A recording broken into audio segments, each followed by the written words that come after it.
Karena Feng Yu akan memindahkan uang perusahaan tahun depan dan menginvestasikannya dalam saham. Ini lebih nyaman. Feng Yu sama sekali tidak mempercayai akuntan yang disewanya. Ada banyak kasus akuntan yang melarikan dana. Apalagi dengan begitu banyak uang di rekening Tai Hua, bahkan sebelum ia bereinkarnasi. Bagaimana mungkin orang-orang tergoda untuk mengambil risiko seperti itu? Apalagi di era ini, teknologi belum berkembang pesat pada masa itu, belum ada sistem tilang dengan nama asli, dan belum ada kamera CCTV di jalan.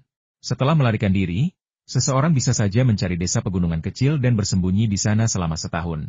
Tahun berikutnya, ia bisa menghabiskan sejumlah uang untuk mendapatkan kartu identitas asli, lalu tinggal di kota lain dengan identitas yang berbeda. Jangan ragu, memang banyak polisi yang baik, tetapi di antara semua yang baik, pasti ada yang buruk. Terutama di daerah pedesaan, selama kepala desa bertindak sebagai penjamin, kantor polisi tidak akan menyelidiki lebih lanjut dan bisa saja mengaku sebagai kerabat dan mengurus penerbitan kartu keluarga dan KTP. Li Shiqiang, satu-satunya orang yang sepenuhnya dipercaya Feng Yu, tidak tahu apa-apa tentang keuangan dan enggan belajar. Ia hanya mengatakan ia mempercayai Feng Yu untuk mengelola keuangan dan menunggu pembagian hasil akhir tahun. Mentransfer uang ke luar negeri sangat merepotkan akhir-akhir ini.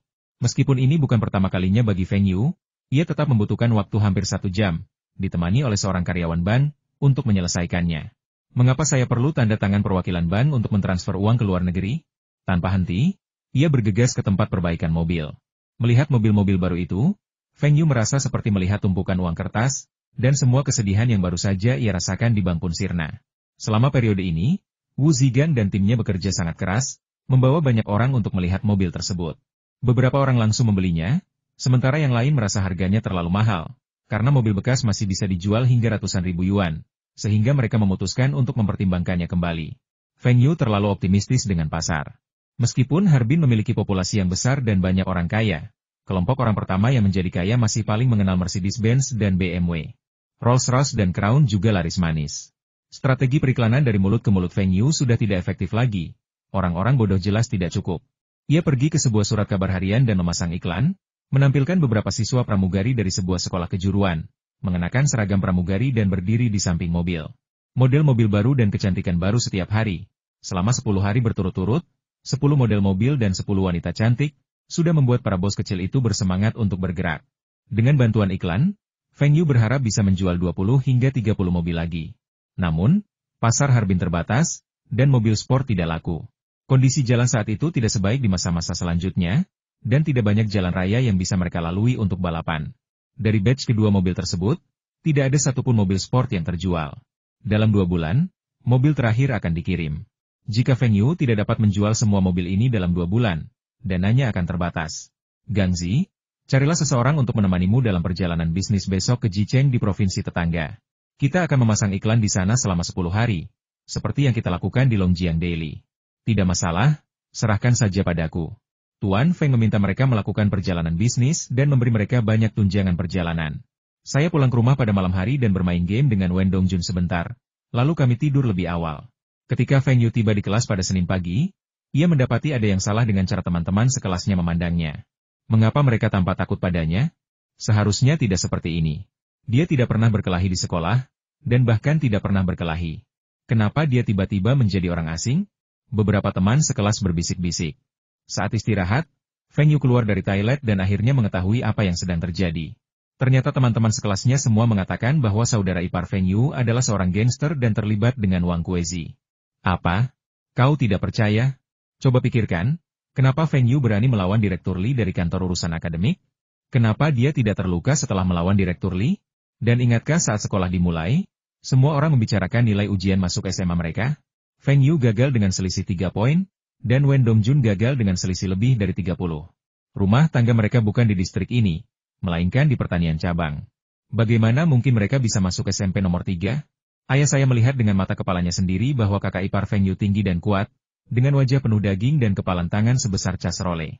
Saya dengar dia adalah adik laki-laki Wang Kuezi yang paling berharga.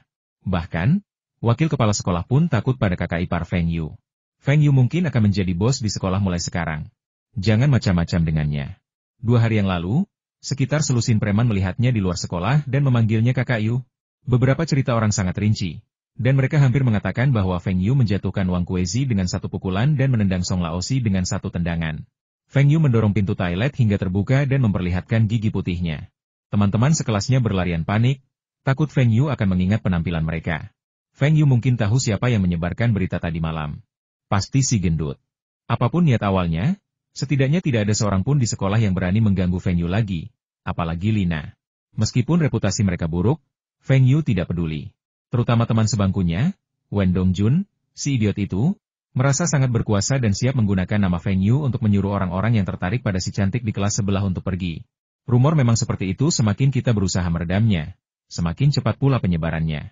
Meskipun wali kelas sudah memperingatkan siswa untuk tidak menyebarkan rumor, berita itu dengan cepat menyebar ke seluruh kelas dan bahkan seluruh sekolah, dan akhirnya, beberapa guru bahkan mempercayainya. Kepala sekolah berbicara dengan Feng Yu dan ingin dia mengklarifikasi, tetapi Feng Yu menggelengkan kepalanya. Rumor berhenti pada orang bijak, dan yang tidak bersalah akan dibebaskan. Dia terlalu malas untuk membela diri. Bagaimanapun, hal itu tidak menimbulkan terlalu banyak masalah baginya. Jadi ia mempunyai lebih banyak waktu untuk memikirkan rencana-rencananya untuk menghasilkan uang sendiri. Iklan telah dipasang di provinsi tetangga, tetapi provinsi tetangga tersebut merupakan provinsi miskin, ekonominya tidak sebaik Heilongjiang, dan tingkat pembangunan ibu kotanya juga termasuk yang terbawah di negara ini. Meskipun beberapa orang datang untuk melihat mobil itu, tidak banyak yang membelinya. Tepat ketika Feng Yu tidak sabar lagi dan hendak pergi ke Shenzhen untuk beriklan lagi, seorang petinggi perusahaan datang dan berbicara dalam bahasa Kanton. Lei Hou, Tuan Feng benar-benar muda dan menjanjikan. Lei Hou, apakah Bos Fu dari Hong Kong? Ikat. Bos Fu tahu bahasa Inggris, kan? Feng Yu bertanya lagi. Tentu saja.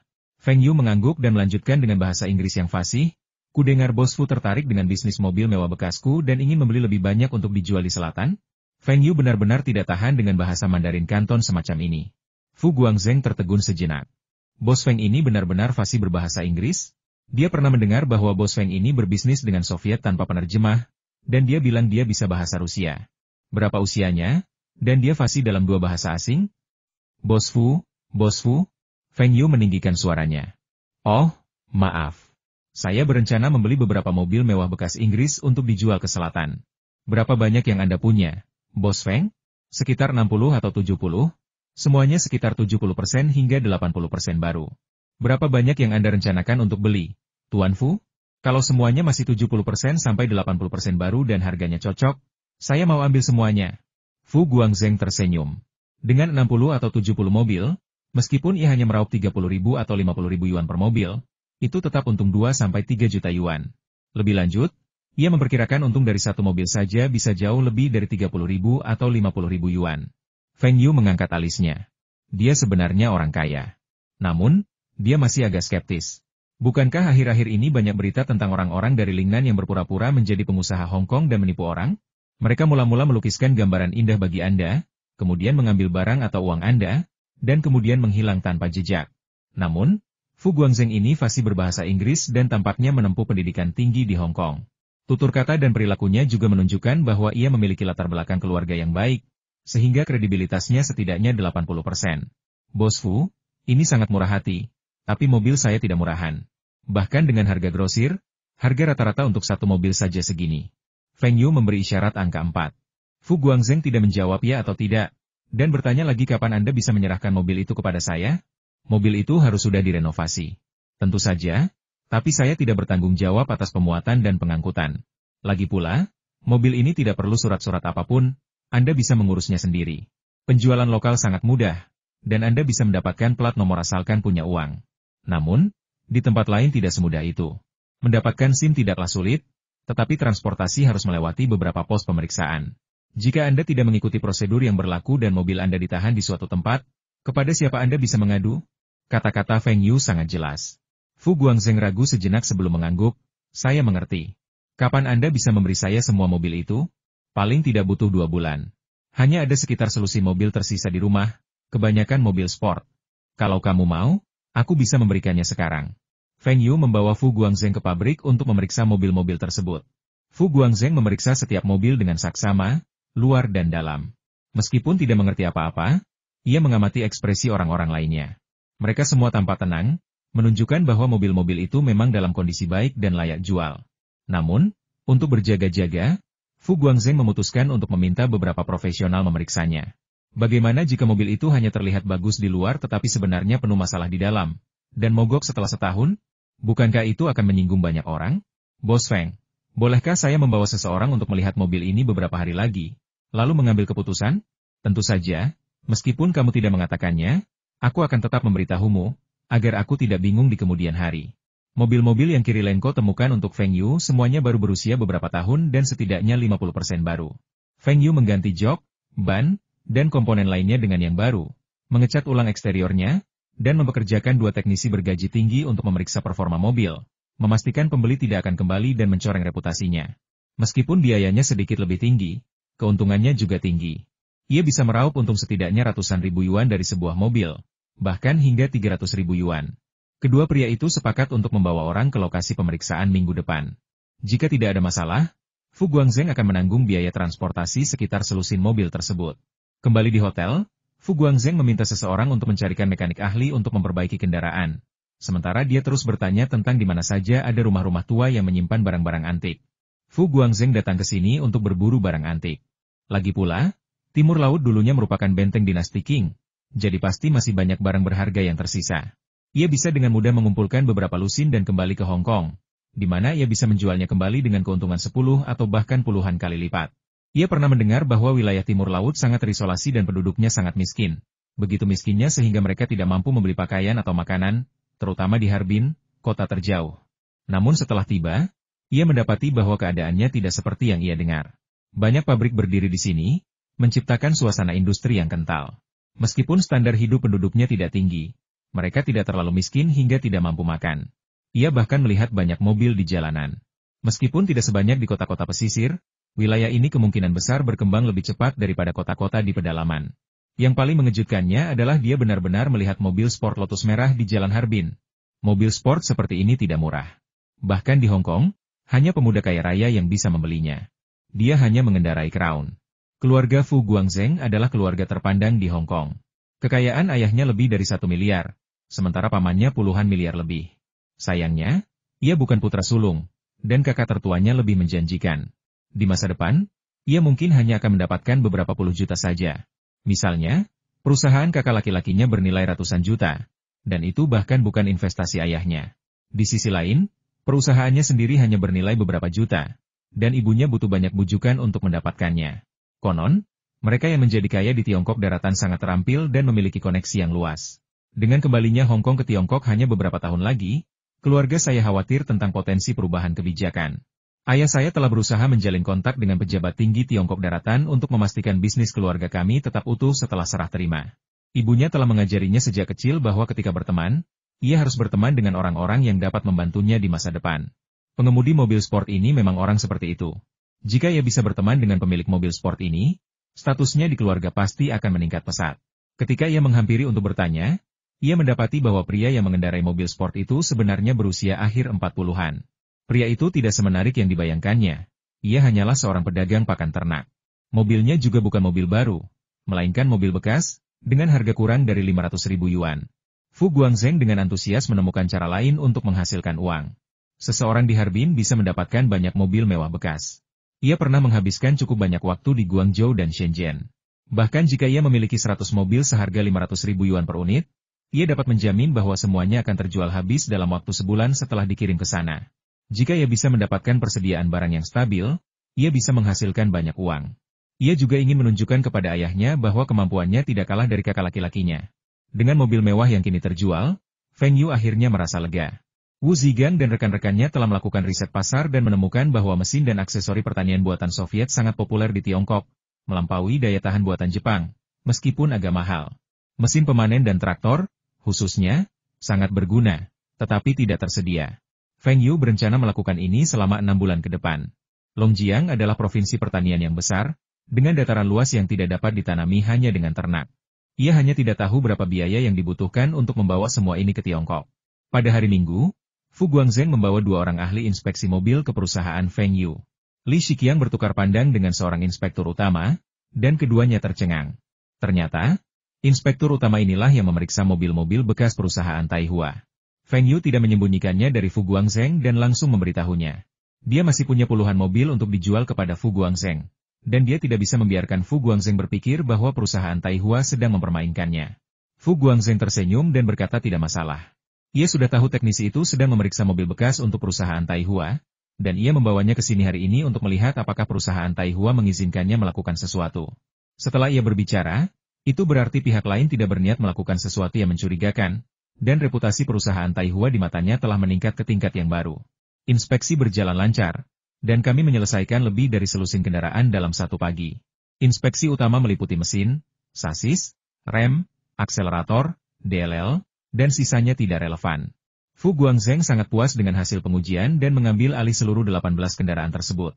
Setelah dikurangi biaya pengiriman, ia bisa mendapatkan setidaknya 50.000 yuan per kendaraan, dan jika operasinya berhasil, ia bisa mendapatkan lebih banyak lagi. Semua orang kembali ke gudang perusahaan Taihua untuk menandatangani kontrak. Feng Yu menyerahkan kontrak yang telah disiapkan sejak lama kepada Fu Guangzheng. Setelah Fu Guangzheng membacanya dengan saksama, ia menandatanganinya. Uang akan ditransfer ke rekening perusahaan Taihua besok, dan Fu Guangzheng akan memuat barang ke truk setelah tiba. Mengenai prosedur pengangkutan yang dibutuhkan Fu Guangzheng, ia telah menyiapkan rutenya dan dapat diselesaikan dalam 1 jam sore ini. Setelah menyimpan kontrak itu, Feng Yu dengan sopan berkata, "Bos Fu, minumlah secangkir teh sebelum Anda pergi." Tanpa diduga, Fu Guangzheng berbalik dan duduk, mengatakan bahwa ia sudah haus sejak lama. Feng Yu meminta seseorang untuk membuatkan teh dan meminta maaf kepada Fu Guangzheng atas keramahannya. Percuma saja kalau cuma anak muda yang ada di perusahaan, karena nggak ada satu orang pun yang bisa menilai harga. Kalau ada tamu datang, apa kamu nggak repot-repot menuangkan segelas air? Sebenarnya, ini semua salah Feng Yu. Bagaimana orang-orang ini bisa menjadi seperti ini? Semua salah Feng Yu. Perusahaan besar memang arogan, tapi Feng Yu tidak akan pernah mengakuinya. Fu Guangzheng mengambil cangkir teh dan menyesapnya, sedikit mengernyit. Tehnya terasa biasa saja, tidak enak. Ia tidak ingin meminumnya, tetapi ia terlalu malu untuk meletakkannya setelah hanya menyesap sekali. Jadi ia hanya bisa memegang cangkirnya. Namun, ia jelas tidak tinggal di sini untuk minum teh. Sepertinya ia tak sengaja meliriknya dan melihat pembakar dupa berkaki 3 di sudut ruangan. Ia berkata kepada Feng Yu dengan santai, "Bos Feng, kenapa ada benda ini di kantormu? Sepertinya agak janggal dengan kantormu yang rapi." Feng Yu melirik pembakar dupa. Ia membelinya dari Wang Kuezi seharga 300.000. Awalnya ia ingin menggunakannya sebagai pot bunga, tetapi kantornya berada di gudang tanpa sinar matahari, jadi ia akhirnya melupakannya. "Hei, itu cuma tempat pembakaran dupa. Aku beli dari teman. Aku nggak punya tempat untuk menaruhnya, jadi aku taruh saja di sana." Apa dia membelinya dari teman? Apa dia tahu itu barang antik? Dia pasti tidak akan langsung memintanya. Tapi kenapa benda itu tergeletak di pojok? Apa itu palsu? Fu Guangzheng punya masalah, atau mungkin masalah umum bagi semua orang di profesinya. Kalau dia tidak mengambil barang antik di depannya dan memeriksanya dengan saksama, atau memainkannya sebentar, dia pasti tidak bisa tidur. Pembakar dupa? Saya suka pembakar dupa dan juga suka mengoleksinya. Saya ingin tahu apakah Bos Feng bisa mengizinkan saya melihatnya. Ada orang yang mengoleksi pembakar dupa? Feng Yu menatap Fu Guangzheng dengan heran. Hobi ini sungguh aneh. Sepertinya bukan hobi keagamaan. Baiklah, silakan lihat kalau kau suka. Feng Yu mengambilnya dengan santai dan menaruhnya di atas meja sambil berkata duang. Meskipun abu di dalam pembakar dupa telah dituang, abu tersebut tidak dibersihkan. Ketika pembakar dupa diketuk, sebagian abu langsung melayang. Feng Yu mundur 2 langkah dan mengipasi wajahnya dengan tangannya. Fu Guangzheng juga memundurkan kursinya, meletakkan cangkir teh di tangannya. Cangkir itu tertutup debu dan jelas tak layak minum. Namun, tatapan Fu Guangzheng tak pernah lepas dari pembakar dupa. "Hah?" Feng Yu menatap Fu Guangzheng dengan rasa ingin tahu. Mengapa dia mengeluarkan sepasang sarung tangan putih dari sakunya dan memakainya? Adegan ini terasa familiar. Feng Yu tiba-tiba teringat bahwa ini adalah acara TV yang pernah ditontonnya di generasi selanjutnya. Sepertinya judulnya Menilai Harta Karun. Para ahli penilaian harta karun dalam acara itu tampak mengenakan sarung tangan putih saat menilai barang antik milik orang lain. Sambil menatap Fu Guangzheng yang tengah membersihkan pembakar dupa dengan hati-hati, apa yang baru saja dikatakannya, dan tatapan matanya, Feng Yu punya tebakan berani di benaknya. Fu Guangzheng agak germofobia. Kalau ini pembakar dupa yang bersih, dia tidak akan pakai sarung tangan. Tapi pembakar dupa ini terlalu kotor, dan dia tidak mau tangannya terkena kuman, jadi dia harus pakai sarung tangan. Dia merasa penampilannya cukup bagus. Mengoleksi pembakar dupa adalah alasan yang bagus. Ada banyak orang dengan kebiasaan mengoleksi yang aneh di dunia ini, jadi Feng Yu tidak akan meragukannya. Feng Yu melempar pembakar dupa itu ke sudut ruangan, jelas-jelas tidak menganggapnya serius. Ia mengira ia membelinya sebagai pembakar dupa biasa, atau mengira ia membeli yang palsu. Namun, bentuk pembakar dupa ini sangat mirip dengan pembakar dupa Xuande. Pembakar dupa Xuande diproduksi pada masa pemerintahan Xuande di dinasti Ming, dan hanya diproduksi sebanyak 3.000 buah. Sejak saat itu, banyak yang rusak atau hilang, sehingga meningkatkan nilainya. Jika ini asli, harganya pasti sangat mahal. Fu Guangzheng hanya ingin membersihkannya, melihat bahan dan warnanya, membuat penilaian kasar terlebih dahulu, lalu membelinya dengan harga yang sangat rendah. Jika negosiasi berjalan lancar, Feng Yu harus langsung memberikannya kepadanya. Tetapi dia tidak menyangka bahwa justru karena dia mengenakan sarung tangan itulah Feng Yu curiga kalau pembakar dupa itu adalah harta karun. Fu Guangzheng menggelengkan kepala dan dengan santai meletakkan pembakar dupa di atas meja, tetapi hanya mengeluarkan suara samar. Ia sebenarnya sangat berhati-hati. Ia sudah memeriksanya, meskipun tidak terlalu teliti. Tetapi pembakar dupa ini kemungkinan besar 50% adalah pembakar dupa Suande dan kemungkinan besar 50% adalah tiruan dari masa kini. Namun, terlepas dari apakah itu asli atau palsu, meskipun palsu, nilainya tetap tinggi. Jika Anda bertemu seseorang yang tidak terlalu paham, ia tetap bisa menjualnya dengan harga yang sama dengan harga asli. Saya belum pernah melihat pembakar dupa ini sebelumnya. Tuan Feng, bisakah Anda memberikannya kepada saya? Kata Fu Guangzheng sambil mengeluarkan $100 Hong Kong dan meletakkannya di atas meja. Feng Yu sekarang yakin bahwa pembakar dupa ini adalah barang antik. Kalau tidak, mengapa Fu Guangzheng menginginkannya jika sangat kotor? Feng Yu tersenyum sinis. Bos Fu, kau bercanda? Aku menghabiskan ratusan ribu dolar untuk membeli pembakar dupa ini dari seorang teman, dan kau memberiku $100 Hong Kong? Senyum Fu Guangzheng membeku. Membelinya seharga ratusan ribu? Apakah Feng Yu tahu bahwa ini adalah tungku Suande? Mustahil. Siapa yang mau membuang harta karun yang dibelinya ratusan ribu dolar begitu saja? Mereka pasti sedang mencoba menipunya. Apa aku tidak salah dengar? Ratusan ribu? Ini cuma bernilai beberapa puluh dolar, kan? Benarkah? Harganya cuma beberapa puluh dolar per buah. Bos Fu, kenapa tidak kau jual saja padaku? Aku akan ambil sebanyak yang kau punya. Jujur saja. Ini barang antik. Bos Fu, kau bisa lihat itu, kan? Feng Yu sebenarnya tidak tahu jenis barang antik apa pembakar dupa ini, tetapi ia yakin itu barang antik. Ia ingin tahu dari dinasti mana asalnya dan berapa nilainya. Mendengar apa yang dikatakan Feng Yu, Fu Guangzheng tertawa canggung. Haha.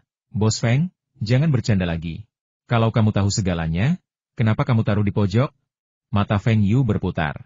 Aku bahkan belum sempat menyimpannya. Lihat, aku bahkan belum membereskannya. Seorang profesor sejarah bilang harganya 1 juta, dan pembimbing doktoral lain bilang harganya 2 juta. Aku juga tidak tahu berapa harganya. Berapa harga benda ini di Hong Kong? Perkataan Fu Guangzheng barusan secara implisit mengakui bahwa pembakar dupa itu setidaknya bernilai beberapa ratus ribu. Feng Yu ingin tahu berapa harga yang akan ditawarkan Fu Guangzheng. Jika harganya memang tinggi, ia tidak akan keberatan menjualnya sekarang. Dia tidak tertarik mengoleksi barang antik. Mengapa barang antik semakin populer dan harganya naik? Bukankah itu karena orang-orang yang sengaja berspekulasi tentangnya? Beberapa kolektor dan rumah lelang berspekulasi tentang nilai barang antik dari perspektif sejarah, budaya, dan ekonomi, dan ini juga didukung oleh beberapa pemain. Beberapa orang mengoleksi bukan hanya demi mengoleksi, melainkan murni untuk keuntungan finansial. Mereka melelang barang antik atas nama perusahaan, lalu mengubahnya menjadi perlengkapan kantor, yang memungkinkan mereka membagi keuntungan dan mengurangi pajak. Namun, setelah 5 tahun penyusutan dan amortisasi, nilai perlengkapan kantor menjadi 0. Setelah nilainya mencapai 0, barang tersebut dapat ditransfer dari pembukuan perusahaan ke kantong Anda sendiri. Selama 5 tahun terakhir, nilai barang antik tersebut justru meningkat. Hal ini tidak hanya menghindari tagihan pajak yang besar, tetapi juga menjadi investasi yang stabil. Jika Anda membutuhkan uang mendesak, Anda tidak perlu menjual barang antik tersebut. Anda dapat menggunakannya sebagai jaminan pinjaman bank. Di masa mendatang, situasi seperti ini akan semakin umum. Belakangan, negara ini memperkenalkan kebijakan untuk mengatur pasar ini, tetapi masih banyak celah yang dapat dimanfaatkan. Feng Yu tidak berniat berdagang barang antik. Ia tidak mengerti apa yang mereka bicarakan. Bukankah ia sudah cukup mendengar tentang orang-orang yang ditipu di masa lalunya? Lagi pula, jika ia berinvestasi, ia dijamin akan menghasilkan lebih banyak uang daripada berspekulasi di barang antik. Fu Guangzheng kembali memakai sarung tangannya dan bahkan mengeluarkan sikat kecil dan kaca pembesar dari tasnya. Ia selalu membawa benda-benda ini, tetapi ia tidak pernah mengeluarkannya. Setelah Fu Guangzheng membersihkannya, pembakar dupa Suande berkaki 3 itu kembali berkilau. Tatapan mata Fu Guangzheng menunjukkan obsesi, dan ia terus mengelus pembakar dupa itu, seperti sedang mengelus tubuh kekasihnya. 1 juta? 1 juta dolar Hong Kong? Bisakah Tuan Feng memberikannya? Apakah benda ini bernilai 1 juta? Atau dolar Hong Kong? Dolar Hong Kong lebih berharga daripada RMB. Harga ini sudah melampaui ekspektasi Feng Yu. Awalnya ia mengira ia akan beruntung jika bisa mendapatkan kembali ratusan ribu yang telah ia keluarkan untuk uang kuezi. Tetapi sekarang tampaknya ia masih bisa meraup untung besar. Wang Kuezi jelas tidak tahu ini barang antik. Jika dia tahu, dia pasti akan datang ke Feng Yu untuk memintanya. Tanpa diduga, sebuah tindakan yang tidak disengaja justru memberinya keberuntungan lagi. Bos Fu, apakah menurutmu aku akan menjualnya? Feng Yu menatap Fu Guangzheng sambil tersenyum. Dia tidak akan menjual pembakar dupa itu kecuali Fu Guangzheng menawar 2 juta. Tahun depan, saat ini, dia bisa menggunakannya untuk mendapatkan pinjaman bank. Dengan sedikit manipulasi, dia bisa mendapatkan setidaknya 5 juta. Dalam setahun, 5 juta bisa menjadi lebih dari 20 juta. Jika dia memberinya 1 juta sekarang, dia tidak akan bisa mengubahnya menjadi 5 juta dalam setahun. Fu Guangzheng menunjukkan ekspresi menyesal. Sepertinya Feng Yu juga menyimpannya untuk dikoleksi. Jadi lupakan saja. Jika dia memberi harga lebih tinggi, dia tidak akan mendapat untung. Bos Feng juga suka mengoleksi. Aku ingin tahu koleksi apa lagi yang dia punya di rumah. Bisakah kamu mengeluarkannya agar aku bisa melihatnya? Kata Fu Guangzheng sambil melepas sarung tangannya dan menyimpannya. Dia juga mengeluarkan sapu tangan dan menyekat tangannya dengan hati-hati. Feng Yu melambaikan tangannya. Saya baru di sini, jadi koleksi saya belum banyak. Bos Fu, di sisi lain, sepertinya sudah berpengalaman. Dia pasti sudah mengoleksi banyak barang bagus, kan? Dia belum benar-benar memulai, tetapi dia agak penasaran dengan industri ini. Setidaknya dia menganggap barang antik lebih baik daripada karya seni. Beberapa orang yang berspekulasi dalam seni di kemudian hari terbukti hanya menaikkan harga demi keuntungan. Yang lain termotivasi oleh pencucian uang, membeli karya seni yang tidak berharga lalu memberikannya kepada pelelang, yang kemudian membayarnya dengan harga tinggi, sehingga uang Anda menjadi sah. Yang lain lagi hanyalah orang bodoh yang mengikuti tren. Membeli karya seni dengan harga selangit hanya untuk kemudian menyadari bahwa karya seni tersebut mustahil untuk dijual. Merekalah yang akhirnya menanggung akibatnya. Begitu Feng Yu menyebutkan keinginannya untuk mengagumi koleksinya, wajah Fu Guangzheng langsung berseri-seri. Meskipun ia bukan seorang kolektor dan hanya menjualnya kembali untuk mendapatkan keuntungan, ia telah menghasilkan cukup banyak uang tahun ini. Ambil contoh perjalanan saya ke Harbin. Saya mencari beberapa rumah tua di sekitar sini dan menemukan beberapa hal yang bagus. Di hotel, Fu Guangzheng menunjukkan kepada Feng Yu hasil buruannya botol tembakau, porselen, segel, liontin giok, jepit rambut, dan buku kuno. Feng Yu memandanginya cukup lama, tetapi menurutnya itu tidak terlalu bagus. Memang cantik, tapi dia pasti tidak akan membayar mahal untuk itu. Melihat tatapan acuh tak acuh Feng Yu, Fu Guangzheng berkata dengan nada masam, tentu saja ini tidak sebanding dengan tungku suande milikmu. Tungkumu mungkin tungku suande asli, dan harganya pasti akan naik beberapa kali lipat dalam 2 tahun. Tapi untuk barang-barang ini, jika aku membawanya kembali ke Hong Kong, setidaknya aku bisa menggandakan keuntungan kotornya. Apakah ada begitu banyak orang di Hong Kong yang mengoleksi barang antik? Tidak banyak orang yang bermain di Hong Kong, tetapi ada banyak orang yang bermain di Asia Tenggara. Feng Yu mengerti. Hong Kong, pada saat itu, adalah pusat ekonomi Asia Tenggara yang didirikan oleh Inggris. Selain itu, ada ratusan orang kaya di Asia Tenggara dengan aset melebihi 100 juta yuan. Orang-orang ini saja bisa menaikkan harga barang antik. Bos Feng, apakah Anda tertarik bekerja sama dengan saya? Inilah tujuan utama Fu Guangzheng. Ia tidak punya banyak modal, jadi akan sulit untuk berekspansi. Feng Yu jelas punya dana dan koneksi di Uni Soviet. Jika ia bisa mendapatkan kembali beberapa lukisan Eropa, itu pasti akan sangat menguntungkan. Maaf, saya benar-benar tidak tertarik dengan ini. Saya membeli tungku suande itu hanya untuk membantu arus kas teman. Apakah Tuan Fu anggota keluarga Fu di Hong Kong? Feng Yu tiba-tiba bertanya. Apakah kamu kenal keluarga Fu? Bos Feng pernah ke Hong Kong? Fu Guangzheng menatap Feng Yu dengan rasa ingin tahu. Bagaimana dia tahu tentang keluarga Fu di Hong Kong? Seseorang dari ibu kota provinsi paling utara di Tiongkok? Saya dengar dari seorang teman bahwa keluarga Fu adalah keluarga besar di Hong Kong, dan setiap anggotanya adalah elit di kalangan atas Hong Kong. Ayah Anda yang mana dari generasi Rong? Fu Guangzheng bahkan lebih terkejut. Dia bahkan tahu struktur generasi keluarga mereka. Ini berarti Feng Yu sudah tahu latar belakangnya. Ayahku adalah Fu Rongjin. Feng Yu berpikir lama, tetapi tidak ingat. Anggota keluarga Fu yang paling terkenal juga berasal dari generasi Rong. Di puncak karirnya, ia setara dengan Li Ka-shing, tetapi namanya bukan Fu Rongjin. Di permukaan, Feng Yu masih menunjukkan ekspresi takjub, yang sangat menyenangkan Fu Guangzheng. Meskipun ia tidak terlalu dihormati oleh ayahnya tidak pernah melarangnya menggunakan nama ayahnya saat berbisnis. Kali ini, ia ingin mengandalkan kumpulan mobil mewah bekas ini untuk menunjukkan kepada ayahnya kemampuannya menghasilkan uang. Perusahaan Taihua sudah memiliki hampir 10 juta RMB di pembukuannya, belum termasuk lebih dari 1 juta rubel yang belum disetorkan Kirilenko bulan ini. Mobil mewah bekas berikutnya baru akan tiba pada bulan November. Jadi Feng Yu memutuskan untuk membeli beberapa mesin pertanian dari Uni Soviet terlebih dahulu. Panen musim gugur telah dimulai, dan mesin pertanian berada pada tahap kritis keausan. Jika Anda bisa mendapatkan sejumlah mesin pertanian sekarang, meskipun hanya suku cadang, pasti akan laku. Di pertanian, waktu sekitar pembajakan musim semi dan panen musim gugur adalah waktu terbaik untuk menjual mesin pertanian dan suku cadangnya. Feng Yu menghitung jenis mesin pertanian yang paling banyak diminati di pasaran dan mengirim telegram ke Kirilenko, memintanya untuk memberikan penawaran harga. Keesokan harinya, Li Shiqiang mengambil faks dari kantor pos, yang berisi penawaran rinci Kirilenko untuk berbagai mesin dan aksesori pertanian. Feng Yu menghitung bahwa setelah dikurangi biaya pengiriman yang dibayarkan kepada Kirilenko dan kawan-kawan, pajak, biaya penjualan, DLL, keuntungannya tidak terlalu tinggi. Bahkan ada beberapa jenis produk yang tidak menghasilkan keuntungan sama sekali. Orang lain yang melakukan hal ini akan membeli sejumlah barang yang merugi meskipun tidak untung, hanya untuk mendapatkan koleksi yang lengkap. Namun, Feng Yu berbeda. Ia tidak berencana melakukan ini dalam jangka waktu lama, ia hanya ingin untung sekitar 1 tahun. Saudara Li, kirimkan ini ke Saudara Ji dan minta dia mengirimkannya sesegera mungkin. Kita juga perlu meminta Gang Zi dan yang lainnya mencari saluran penjualan. Kita juga perlu mencari tahu harga traktor dan mesin pemanen. Kita akan menjual sejumlah traktor awal tahun depan. Baiklah, serahkan saja padaku. Sudah malam, tidakkah sebaiknya kamu kembali tidur? Feng Yu menatap Li Shiqiang, lalu adiknya.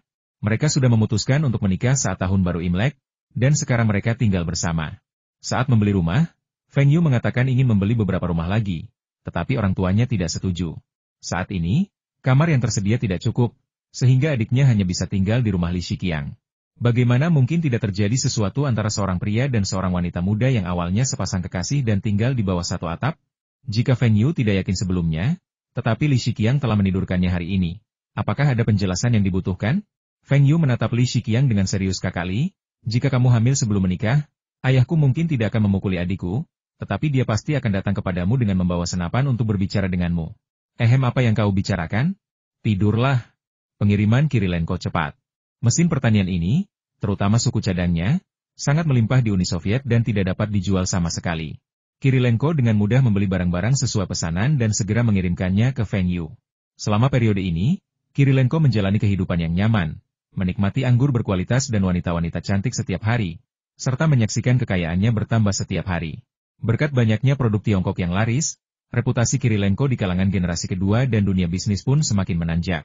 Bisnis ini hanyalah kemitraan, dan dia hanyalah salah satu pemiliknya, yang agak disayangkan. Akan lebih baik jika dia memiliki bisnis ini sepenuhnya. Tetapi sayangnya pemilik generasi kedua lainnya memiliki latar belakang yang lebih kuat daripada dia, jadi dia tidak bisa lepas meskipun dia menginginkannya. Saya datang ke sini dulu, jadi saya akan memasangnya dulu. Omong kosong. Aku yang jaga di sini tadi malam. Seharusnya aku yang memuat truk duluan. Enyahlah, kalian berdua bukan siapa-siapa. Akulah yang pertama menandatangani kontrak dan membayar uangnya. Menurut aturan, akulah yang harus pergi duluan. Para pedagang mesin pertanian berkumpul di stasiun pengiriman barang, semuanya bersemangat menjadi yang pertama memuat truk mereka dan mengirimkannya. Semakin cepat mereka bisa memuat truk, semakin cepat mereka bisa menguasai pasar. Mereka tidak mengenal konsep sharding, mereka semua ingin menjual barang mereka kepada orang lain. Beberapa bahkan beroperasi di kota yang sama, dan siapapun yang lebih cepat akan mendapatkan lebih banyak keuntungan. Kalian ini ngapain sih? Apa yang sudah kubilang waktu kita tanda tangan kontrak? Yang bayar duluan akan dimuat duluan, dan yang bayar belakangan akan dimuat belakangan. Bos Yu, kenapa kau begitu cemas? Trukmu belum datang. Melihat orang-orang ini membuat keributan, Li Shiqiang terpaksa turun tangan untuk menjaga ketertiban. Untungnya, perusahaan Taihua memiliki reputasi yang buruk. Berbeda dengan perusahaan lain, dari bos hingga karyawan, semua orang lebih arogan daripada yang lain. Siapa yang bisa menyalahkan mereka karena penjualannya begitu laris? Semua orang berbondong-bondong membelinya. Mesin pertanian Soviet berkualitas tinggi. Bahkan suku cadangnya lebih tahan lama daripada produk dalam negeri. Setelah teriakan Li Shiqiang, orang-orang berbaris sesuai jadwal pembayaran mereka. Yang paling frustrasi adalah Bos Yu, yang membayar paling lambat, tetapi tidak menemukan truknya. Saat tidak digunakan, truk ini terlihat terparkir di banyak tempat. Namun, saat ingin digunakan, Anda tidak dapat menemukannya. Orang ketiga sudah mulai memuat, tetapi truk yang disewanya belum tiba. Ia tidak bisa berbuat apa-apa, karena truk yang disewanya baru saja kembali dari perjalanan lain, dan barang-barangnya belum dibongkar. Sepulang sekolah pada siang hari, Feng Yu datang ke stasiun kereta api barang dan melihat bahwa pemuatan hampir selesai. Saudara Li, bagaimana kabarnya? Li Shiqiang sangat gembira. Xiaoyu, barang-barang ini sudah terjual habis. Penjualannya sangat laris. Uangnya sudah disetorkan ke rekening perusahaan kami.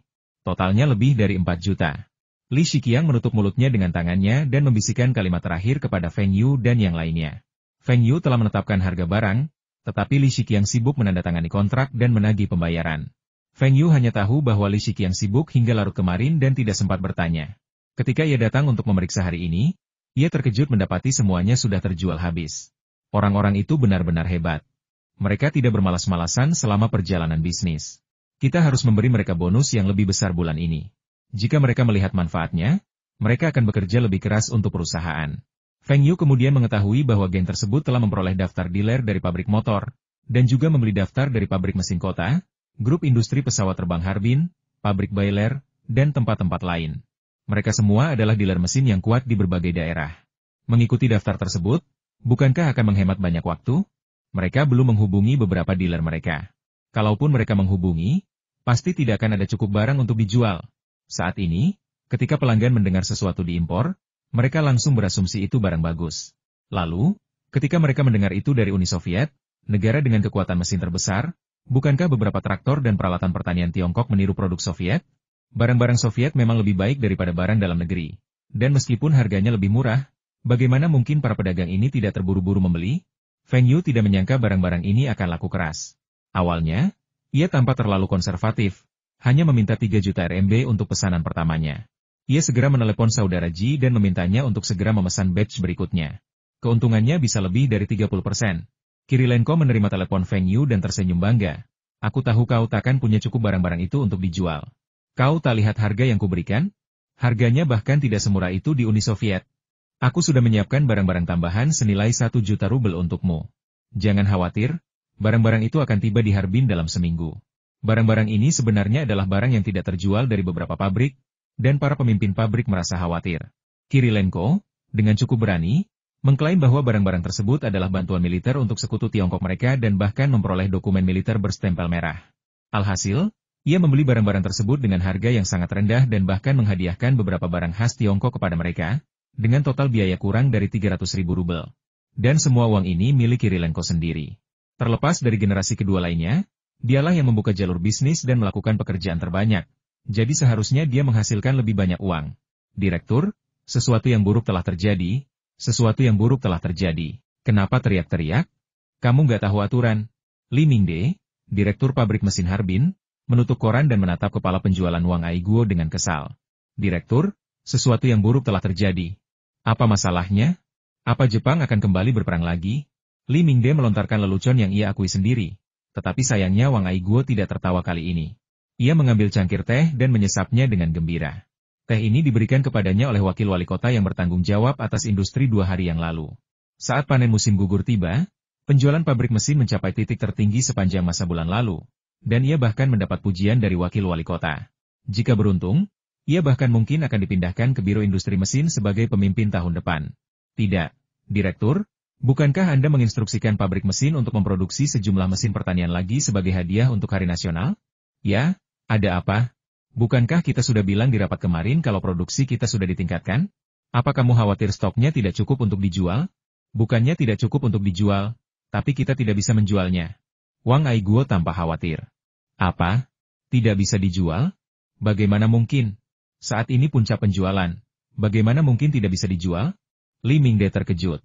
Ia meminta pabrik untuk bekerja lembur agar produksinya lancar. Jika tidak bisa dijual, bukan hanya hadiah Hari Nasional yang dijanjikannya kepada wakil wali kota untuk penjualan lebih dari 10 juta yuan bulan ini akan hancur, pabrik juga akan mengalami penumpukan produk dan kekurangan dana, serta tidak akan bisa menjamin upah para pekerja. Saya menghubungi para dealer tersebut, tetapi kebanyakan dari mereka mengatakan mereka tidak kekurangan stok. Hanya beberapa yang mengatakan ingin membeli lebih banyak, tetapi mereka ingin kami menawarkan harga yang lebih rendah. Tidak ada kekurangan? Mustahil. Lahan pertanian provinsi kita telah meningkat pesat tahun ini, dan semua kota merespon seruan provinsi untuk menggalakkan pertanian mekanis. Bagaimana mungkin mereka tidak kekurangan barang? Saya bertanya-tanya dan mendengar ada mesin pertanian Soviet baru di pasaran. Semua pedagang membeli barang-barang Soviet. Mereka yang tidak bisa mendapatkannya masih menunggu, tetapi mereka toh tidak akan membeli barang kami. Mesin pertanian Soviet? Harganya seharusnya jauh lebih tinggi daripada harga kita. Mungkinkah barang mahal lebih mudah dijual? Li Mingde agak bingung. Seharusnya tidak demikian. Direktur, mesin pertanian Soviet tidak hanya tidak lebih mahal dari kita, tetapi sebenarnya jauh lebih murah. Harga ecerannya hampir menyamai harga grosir Vaughan. Harga eceran sudah menyamai harga grosir kita? Mustahil. Benar. Kalau tidak, para pedagang pasti sudah meminta kami menurunkan harga. Lagi pula, mesin pertanian Soviet lebih tahan lama dan impor. Sekarang tidak ada yang membeli mesin pertanian kami. Sudahkah Anda mencari tahu dari mana mereka mendapatkan barang-barang itu? Saya tahu itu perusahaan swasta bernama Taihua International Trading Company. Mereka membuat kipas angin listrik merek Fengyu yang sangat populer di musim panas. Saya mengerti. Kamu kerja dulu. Kamu harus berusaha sekuat tenaga untuk menjual semua mesin pertanian ini sebelum hari nasional. Setelah Wang Aigo pergi, Li Mingde menelepon wakil direktur yang bertanggung jawab atas produksi dan memintanya untuk memberitahu bengkel agar menghentikan produksi terlebih dahulu. Para pekerja sudah lelah selama lebih dari sebulan dan sudah waktunya mereka beristirahat selama beberapa hari. Setelah Li Mingde selesai menjelaskan, dia meminta sekretarisnya untuk memberitahu pengemudi bahwa dia akan pergi ke pemerintah kota untuk mengajukan keluhan kepada pimpinan tentang perusahaan Taihua yang mengganggu pasar. Setelah mengetahui bahwa perusahaan Taihua telah menerima kiriman mesin pertanian Soviet lainnya, para pedagang bergegas kembali. Kali ini, mereka telah belajar dari kesalahan dan telah menyiapkan uang tunai, bertekad untuk menjadi yang pertama menerima barang tersebut. Seperti biasa, mereka menaikkan harga eceran sebesar 10% untuk mesin pertanian Soviet batch sebelumnya. Kualitasnya lebih baik, lebih tahan lama, dan impor, namun jauh lebih murah daripada pabrik mesin Harbin. Dalam waktu kurang dari seminggu, seluruh pengiriman terjual habis. Karena sebagian besar wilayah pedesaan dihuni oleh orang-orang yang tinggal bersebelahan, terdapat mentalitas kawanan dan mentalitas kompetitif yang kuat di antara para petani. Jika seorang petani membeli mesin pertanian yang murah dan mudah digunakan, berita tersebut akan menyebar ke seluruh desa pada hari yang sama, sehingga mendorong orang lain untuk mengikutinya. Misalnya, keluarga Fengyu melihat keluarga lain membeli traktor nomor 55, yang nyaman digunakan dan dapat menghasilkan uang. Jadi Feng Xingtai meminjam uang untuk membelinya. Banyak orang yang datang ke sini karena reputasi mesin pertanian yang murah dan bagus kecewa ketika mendengar mesinnya habis terjual. Para pedagang juga cemas. Jika masih tersedia, siapa yang tidak mau menjualnya? Semakin banyak mereka menjual, semakin banyak keuntungan yang mereka dapatkan. Mereka menghubungi perusahaan Taihua setiap hari untuk menanyakan apakah mereka punya stok dan kapan akan tiba di Harbin. Namun, setelah orang-orang ini tiba, mereka mendapati bahwa kali ini jumlah orang yang datang untuk membeli barang lebih banyak daripada sebelumnya. Mereka juga saling mengenal, dan ketika melihat wajah-wajah baru, mereka tahu bahwa perusahaan Taihua telah memperluas pasarnya ke beberapa wilayah lagi. Apa yang harus saya lakukan? Apakah barangnya tidak cukup untuk semua orang? Stoknya benar-benar tidak cukup untuk semua orang. Semua orang ingin membeli lebih banyak. Tidak perlu khawatir tentang kelebihan stok. Musim semi mendatang, kami pasti akan menjual lebih banyak. Yang penting, mesin-mesin pertanian ini laris manis. Baik dari pabrik mesin Harbin maupun pabrik-pabrik milik negara di provinsi lain, tidak ada merek yang bisa mengalahkan penjualan mesin-mesin pertanian Rusia ini. Feng Yu tidak menyangka hal ini. Ia hanya berpikir bahwa panen musim gugur hampir berakhir, dan ia tidak perlu membeli peralatan pertanian baru hingga musim semi tahun depan. Ia tidak menyadari para pedagang ini rela menahan stok, karena khawatir tidak akan bisa mendapatkan peralatan pertanian semurah dan berkualitas tinggi seperti itu di masa mendatang. Selain itu, orang-orang ini juga memesan mesin penabur benih, mesin pembajak putar, alat penyiram, dan mesin-mesin lain dari Feng Yu yang tidak akan dibutuhkan selama panen musim gugur. Feng Yu saat ini sedang mengimpor suku cadang besar untuk mesin perontok dan pemanen. Pemikirannya masih terlalu terbatas. Selama murah dan bagus, kapanpun dibutuhkan, para pedagang ini akan menerimanya. Jadi tunggu apa lagi? Hubungi dan pesan lagi. Kirilenko juga sangat terkejut. Ia tahu bahwa harga mesin pertanian yang diberikan kepada Feng Yu ini sangat murah dan seharusnya mudah dijual. Tetapi ia tidak menyangka akan semudah itu. Dia salah menilai harga pasar mesin pertanian, terutama di pasar Cina, di mana harga lebih tinggi dan permintaan lebih besar daripada di pasar Soviet. Kirilenko kembali memalsukan dokumen dan menarik sejumlah besar mesin pertanian dari pabrik, kali ini dengan jumlah dan variasi yang lebih besar, senilai hampir 4 juta rubel. Jika traktor tidak sulit diangkut, Feng Yu pasti ingin mengimpornya dalam jumlah besar. Banyak pedagang yang ingin memesan traktor. Wu Zigang dan rekan-rekannya sangat sibuk akhir-akhir ini, terus-menerus bepergian ke seluruh provinsi, menghubungi lebih banyak pedagang dan mempromosikan mesin pertanian Soviet mereka. Setelah menyelesaikan kontak di provinsi ini, kami akan mulai menghubungi provinsi Lin. Ngomong-ngomong, provinsi Lin tidak jauh dari Harbin, dan jarak transportasinya kurang lebih sama. Feng Yu memberitahu mereka bahwa bonus bulan ini pasti akan mengejutkan mereka. Jika Anda ingin kuda berlari cepat, Anda harus memberinya makan dengan baik. Terdorong oleh uang, mereka bagaikan darah ayam, bekerja lebih keras daripada yang lain. Hasilnya, reputasi perusahaan Taihua di kalangan pedagang mesin pertanian semakin tinggi, dan pesanan pun meningkat. Namun di balik penjualan panas ini, ada bahaya tersembunyi yang serius. Feng Yu, tolong keluar sebentar. Keluargamu sedang mencarimu. Feng Yu masih di kelas ketika seseorang mengetuk pintu. Guru membuka pintu, mengucapkan beberapa patah kata, lalu memanggil Feng Yu keluar. Kakak Li, apa yang terjadi? Feng Yu punya firasat buruk. Kakak Li tidak akan menegurnya di kelas kalau tidak ada masalah serius. Yang paling ia khawatirkan adalah sesuatu terjadi pada keluarganya. Xiao Yu, perusahaannya telah ditutup. Apa? Perusahaannya sudah ditutup. Siapa yang menutupnya, dan kenapa? Feng Yu terkejut. Perusahaannya bisa saja ditutup, tapi menutupnya juga akan membekukan rekeningnya. Tanpa uang, bukankah mereka akan kehilangan kesempatan emas tahun depan untuk menghasilkan uang? Itu kesempatan yang akan menghasilkan uang berkali-kali lipat lebih cepat daripada mendirikan perusahaan. Polisi dari Regu Anti Penyelundupan Kota mengatakan kita sedang menyelundupkan. Pertama, mintalah izin pada wali kelasku, lalu pergilah ke tim anti penyelundupan. Anda dari perusahaan Taihua, kan? Kenapa perwakilan hukumnya tidak ada di sini? Apa yang Anda lakukan dengan seorang mahasiswa? Karena dia datang terburu-buru, Feng Yu masih mengenakan seragam sekolah menengah pertama nomor 3. Ayah saya adalah perwakilan hukum dan dia telah memberi saya wewenang penuh untuk menangani semua urusan perusahaan. Petugas itu melirik Feng Yu dengan rasa ingin tahu. Apakah pemilik perusahaan ini sudah gila? Dia pikir dia bisa lolos begitu saja dengan mengirim seorang anak? Mereka baru saja menyelidiki situasinya. Bukankah dia tetap akan dipenjara setelah dinyatakan bersalah? Bisakah seorang anak benar-benar disalahkan? Kau yang mengurusnya? Apa kau tahu? Hei, aku sedang bicara denganmu. Aku sudah bilang ke pengacaramu untuk segera datang. Kalau dia tidak datang, situasinya akan gawat. Petugas itu menunjuk Li Shiqiang dengan sikap arogan. Kamu bilang kita penyelundupan. Mana buktinya? Barang kita punya dokumen resmi untuk melewati bea cukai. Bagaimana bisa itu penyelundupan? Tanya Feng Yu keras. Apa yang kau teriakan? Apa yang kau teriakan? Di mana kita? Pasukan anti penyelundupan.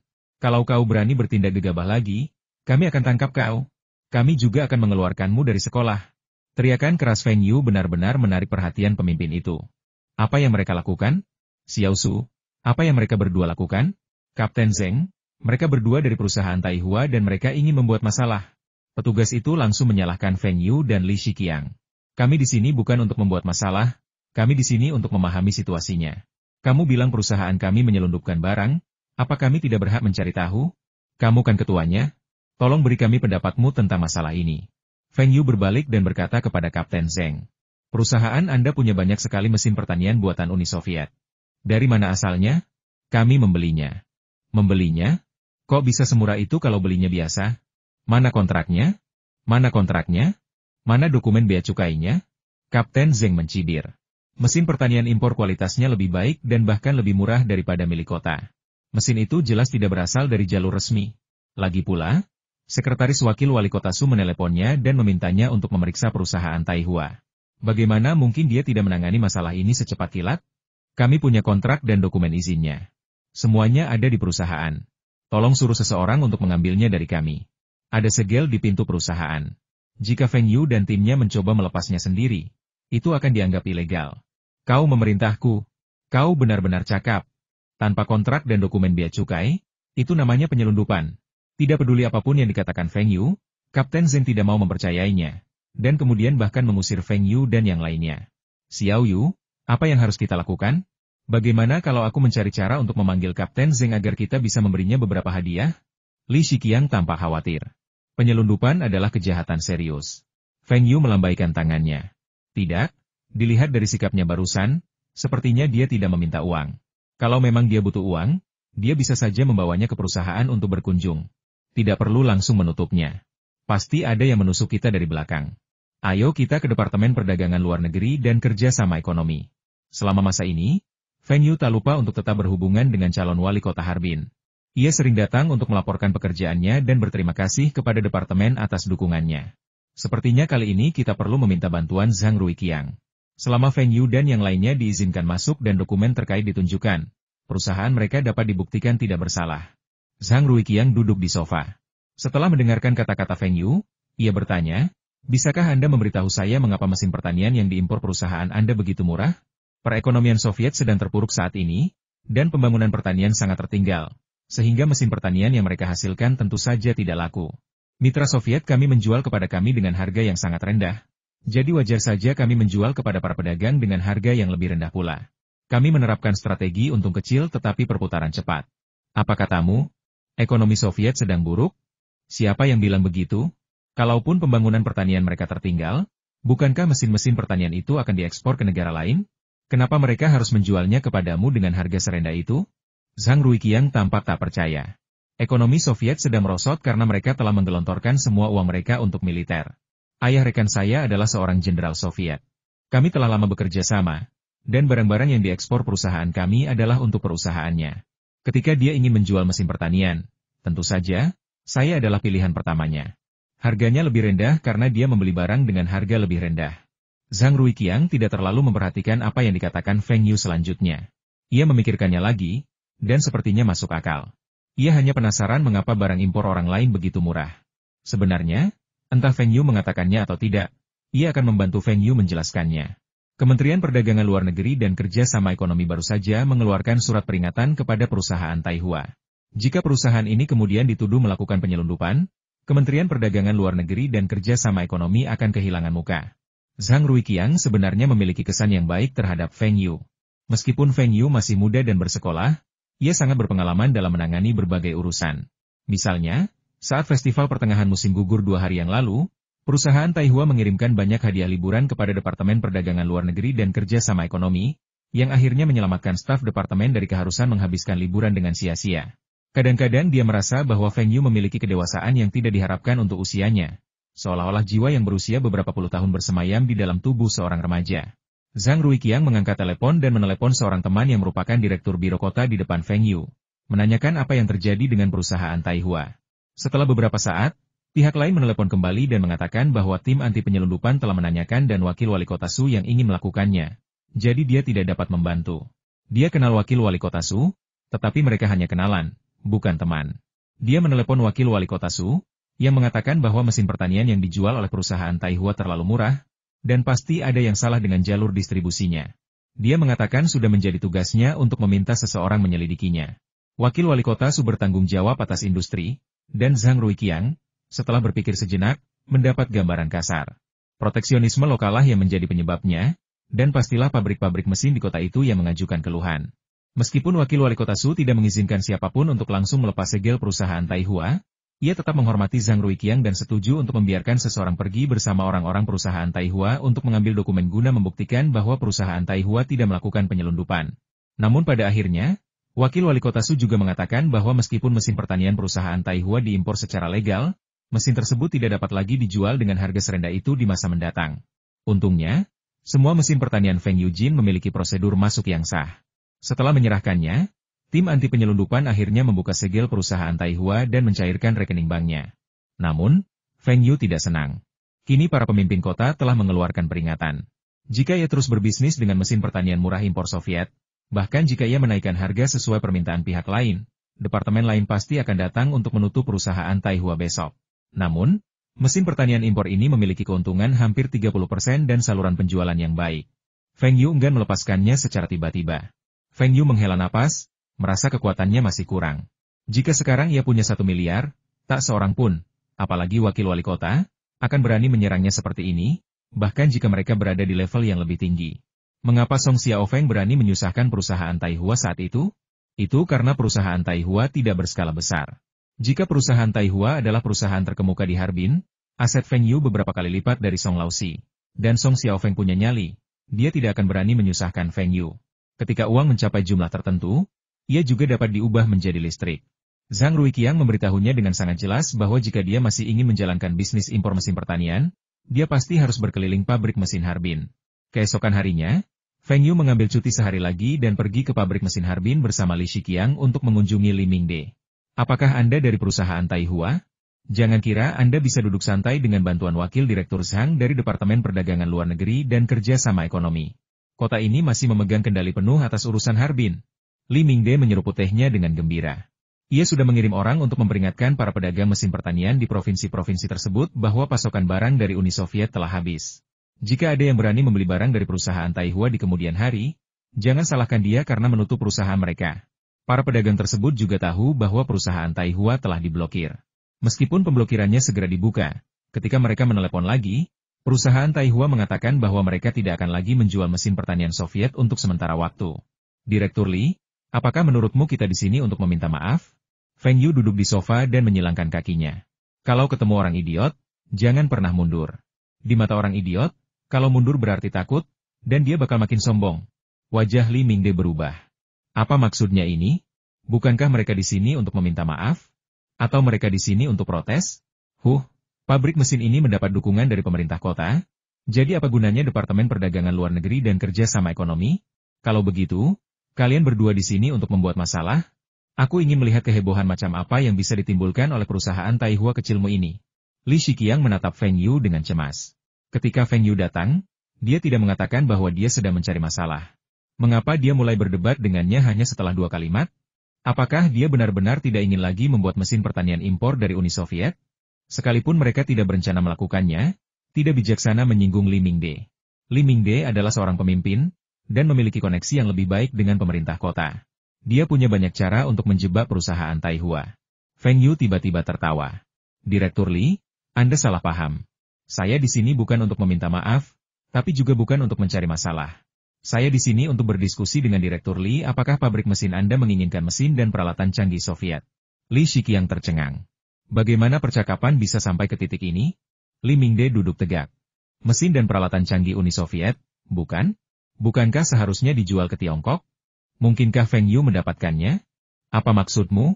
Jika saya bisa mendapatkan beberapa mesin dan peralatan canggih Soviet, termasuk teknologi produksi untuk mesin pertanian, saya ingin tahu berapa banyak uang yang akan dikeluarkan pabrik mesin untuk itu. Depresi ekonomi Uni Soviet telah dimulai. Awalnya, Uni Soviet mengandalkan ekspor emas, minyak, dan senjata untuk mempertahankan pertumbuhan ekonomi. Tetapi kini industri-industri ekspor andalan negara mereka telah mengalami banyak penyelundupan. Para pejabat senior pemerintah dan militer beserta keluarga mereka terlibat di dalamnya untuk mewariskan kekayaan mereka kepada generasi mendatang. Kirilenko dan gengnya adalah tipikal personal militer Soviet generasi kedua. Bayangkan rute transportasi yang mereka amankan, yang awalnya milik militer. Dan mereka tidak pernah perlu membayar pajak atas apapun yang mereka jual di Uni Soviet. Semua yang mereka lakukan dijual atas nama militer. Dimulai pada tahun 1985, pertanian Soviet, terutama produksi biji-bijian, mulai menurun drastis, yang juga menyebabkan penurunan penjualan mesin pertanian Soviet dari tahun ke tahun. Dulunya dapat diekspor ke Eropa, tetapi kini pasar Eropa telah diambil alih oleh Jerman dan Prancis, terutama Jerman yang menguasai lebih dari separuh pasar Eropa. Jika Uni Soviet ingin mengekspor mesin pertanian ke Eropa, mereka harus menurunkan harganya, yang berarti kerugian dan merusak citranya sebagai kekuatan besar. Apa yang harus dilakukan? Tunggu dulu. Mulai tahun depan, lebih banyak pabrik di Uni Soviet akan berhenti berproduksi. Pada tahun 1990, keseimbangan akan goyah dan bahkan runtuh, dan disintegrasi Uni Soviet akan resmi dimulai. Ketika Feng Yu memesan mesin pertanian beberapa hari yang lalu, ia secara halus mengutarakan pendapat Kirilenko. Mengimpor mesin pertanian hanya akan menguntungkan Feng Yu. Sementara mengimpor teknologi dan lini produksi mesin bubut canggih akan menguntungkan negara. Feng Yu bukanlah orang yang sangat mulia. Tetapi jika ada peluang untuk menghasilkan uang bagi dirinya sendiri sekaligus membantu perekonomian negara tumbuh lebih cepat, mengapa tidak melakukannya? Lebih lanjut, dengan melakukan itu, Feng Yu juga dapat menjalin hubungan baik dengan kota, yang akan memberikan manfaat tak terkira bagi perkembangan perusahaannya di masa depan. Li Shiqiang hanya ingat bahwa Feng Yu dan Li Mingde sempat mengobrol panjang lebar. Ketegangan di antara mereka awalnya sempat mereda, tetapi entah bagaimana mereda. Kemudian, Li Mingde bahkan mengantar Feng Yu pergi secara langsung, menjabat tangannya sebelum pergi, menunjukkan kehangatan yang luar biasa. Kembali ke perusahaan, semua karyawan sedang bermain poker karena bosan. Ketika mereka melihat Feng Yu masuk, mereka segera menyimpan kartu mereka. Tidak apa-apa. Perusahaan tutup selama 2 hari ke depan. Kalian boleh pulang dan beristirahat beberapa hari. Kembalilah bekerja setelah hari nasional. Saudara Li, beri mereka masing-masing bonus pokok 500 yuan, dan ambil 2.000 yuan untuk dibagikan sesuai volume penjualan dealer yang mereka hubungi. Suasana hati Feng Yu sedang baik, jadi untuk sekali ini ia bermurah hati. Bahkan lebih dari 2 kali lipat bonus yang awalnya ingin ia berikan. Ia ingin orang-orang ini bekerja untuknya dengan sepenuh hati. Dan ia tidak bisa membiarkan orang-orang yang telah ia latih dengan susah payah kabur begitu saja. Semua orang bersorak keras. Kemarin pagi, perusahaan ditutup, dan mereka semua dipanggil pulang, mengira sesuatu yang buruk akan terjadi. Namun tadi malam, perusahaan dibuka segelnya. Dan dari apa yang dikatakan Tuan Feng, Sepertinya tidak ada yang salah. Hari ini, mereka bahkan mengumumkan bonus besar. Mereka menghitung bahwa bonus tertinggi lebih dari 900 yuan, yang setara dengan gaji setahun seorang pekerja di pabrik motor mereka. Li Shiqiang pergi untuk membagikan uang kepada orang-orang itu, sementara Feng Yu menerjemahkan catatan pada beberapa lembar kertas ke dalam bahasa Rusia dan menyalinnya ke selembar kertas putih lainnya. Bawa selembar kertas putih ini ke kantor pos terdekat dan lakukan panggilan jarak jauh internasional atau kirim faks internasional ke Kirilenko. Feng, apakah kamu benar-benar menginginkan peralatan dan teknologinya? Tidak mudah mendapatkannya. Dan kalaupun kamu mendapatkannya, harganya pasti tidak akan murah. Kirilenko juga telah menanyakannya akhir-akhir ini. Meskipun pabrik-pabrik yang memproduksi mesin pertanian sedang dalam kondisi semi tutup, lini produksinya tidak akan dijual. Saudara Ji, sahabatku yang baik, kau pasti akan menemukan jalan keluar. Uang memang mudah dibicarakan. Aku berjanji tidak akan membiarkan temanku menderita kerugian. Baiklah, aku akan mencoba menghubungimu kembali dalam waktu seminggu.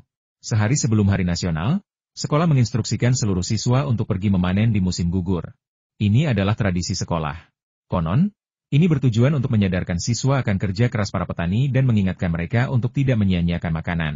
Di antara puisi-puisi yang tergantung di dinding setiap kelas terdapat 2 puisi berjudul Kasihanilah Para Petani.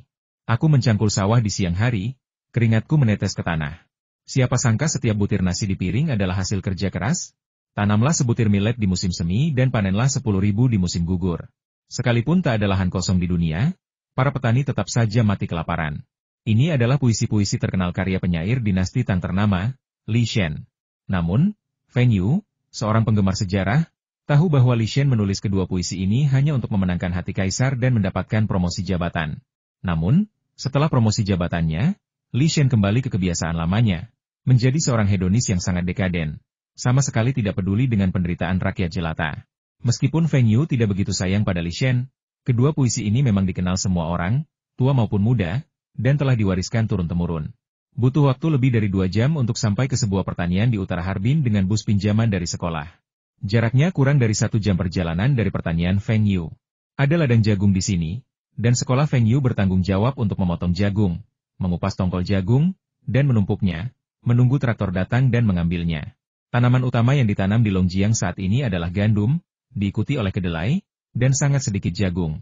Kalau tidak, mereka tidak akan diminta datang sejauh ini. Ini adalah ladang jagung terdekat yang bisa dijangkau sekolah. Terdapat 3 tingkatan dengan total lebih dari 500 siswa. Sekolah menyediakan area khusus untuk setiap kelas. Dengan jumlah siswa lebih dari 40 orang, mereka hanya perlu memanen jagung sebanyak ini.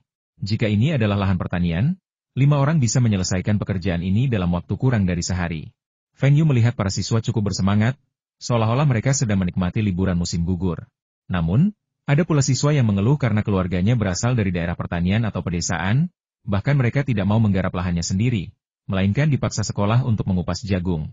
Feng Yu, Wen Dongjun, dan beberapa siswa lainnya berasal dari pertanian dan jelas lebih terampil dalam bertani daripada anak-anak dari kota.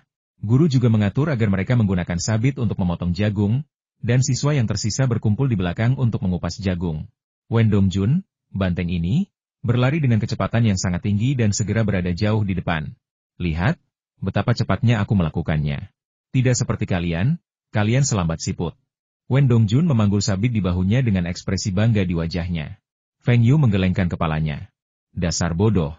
Dongjun, apa kau tidak sadar kalau kau yang tercepat memotong batang jagung di antara semua orang? Bahkan anak SMA pun tidak secepat kau.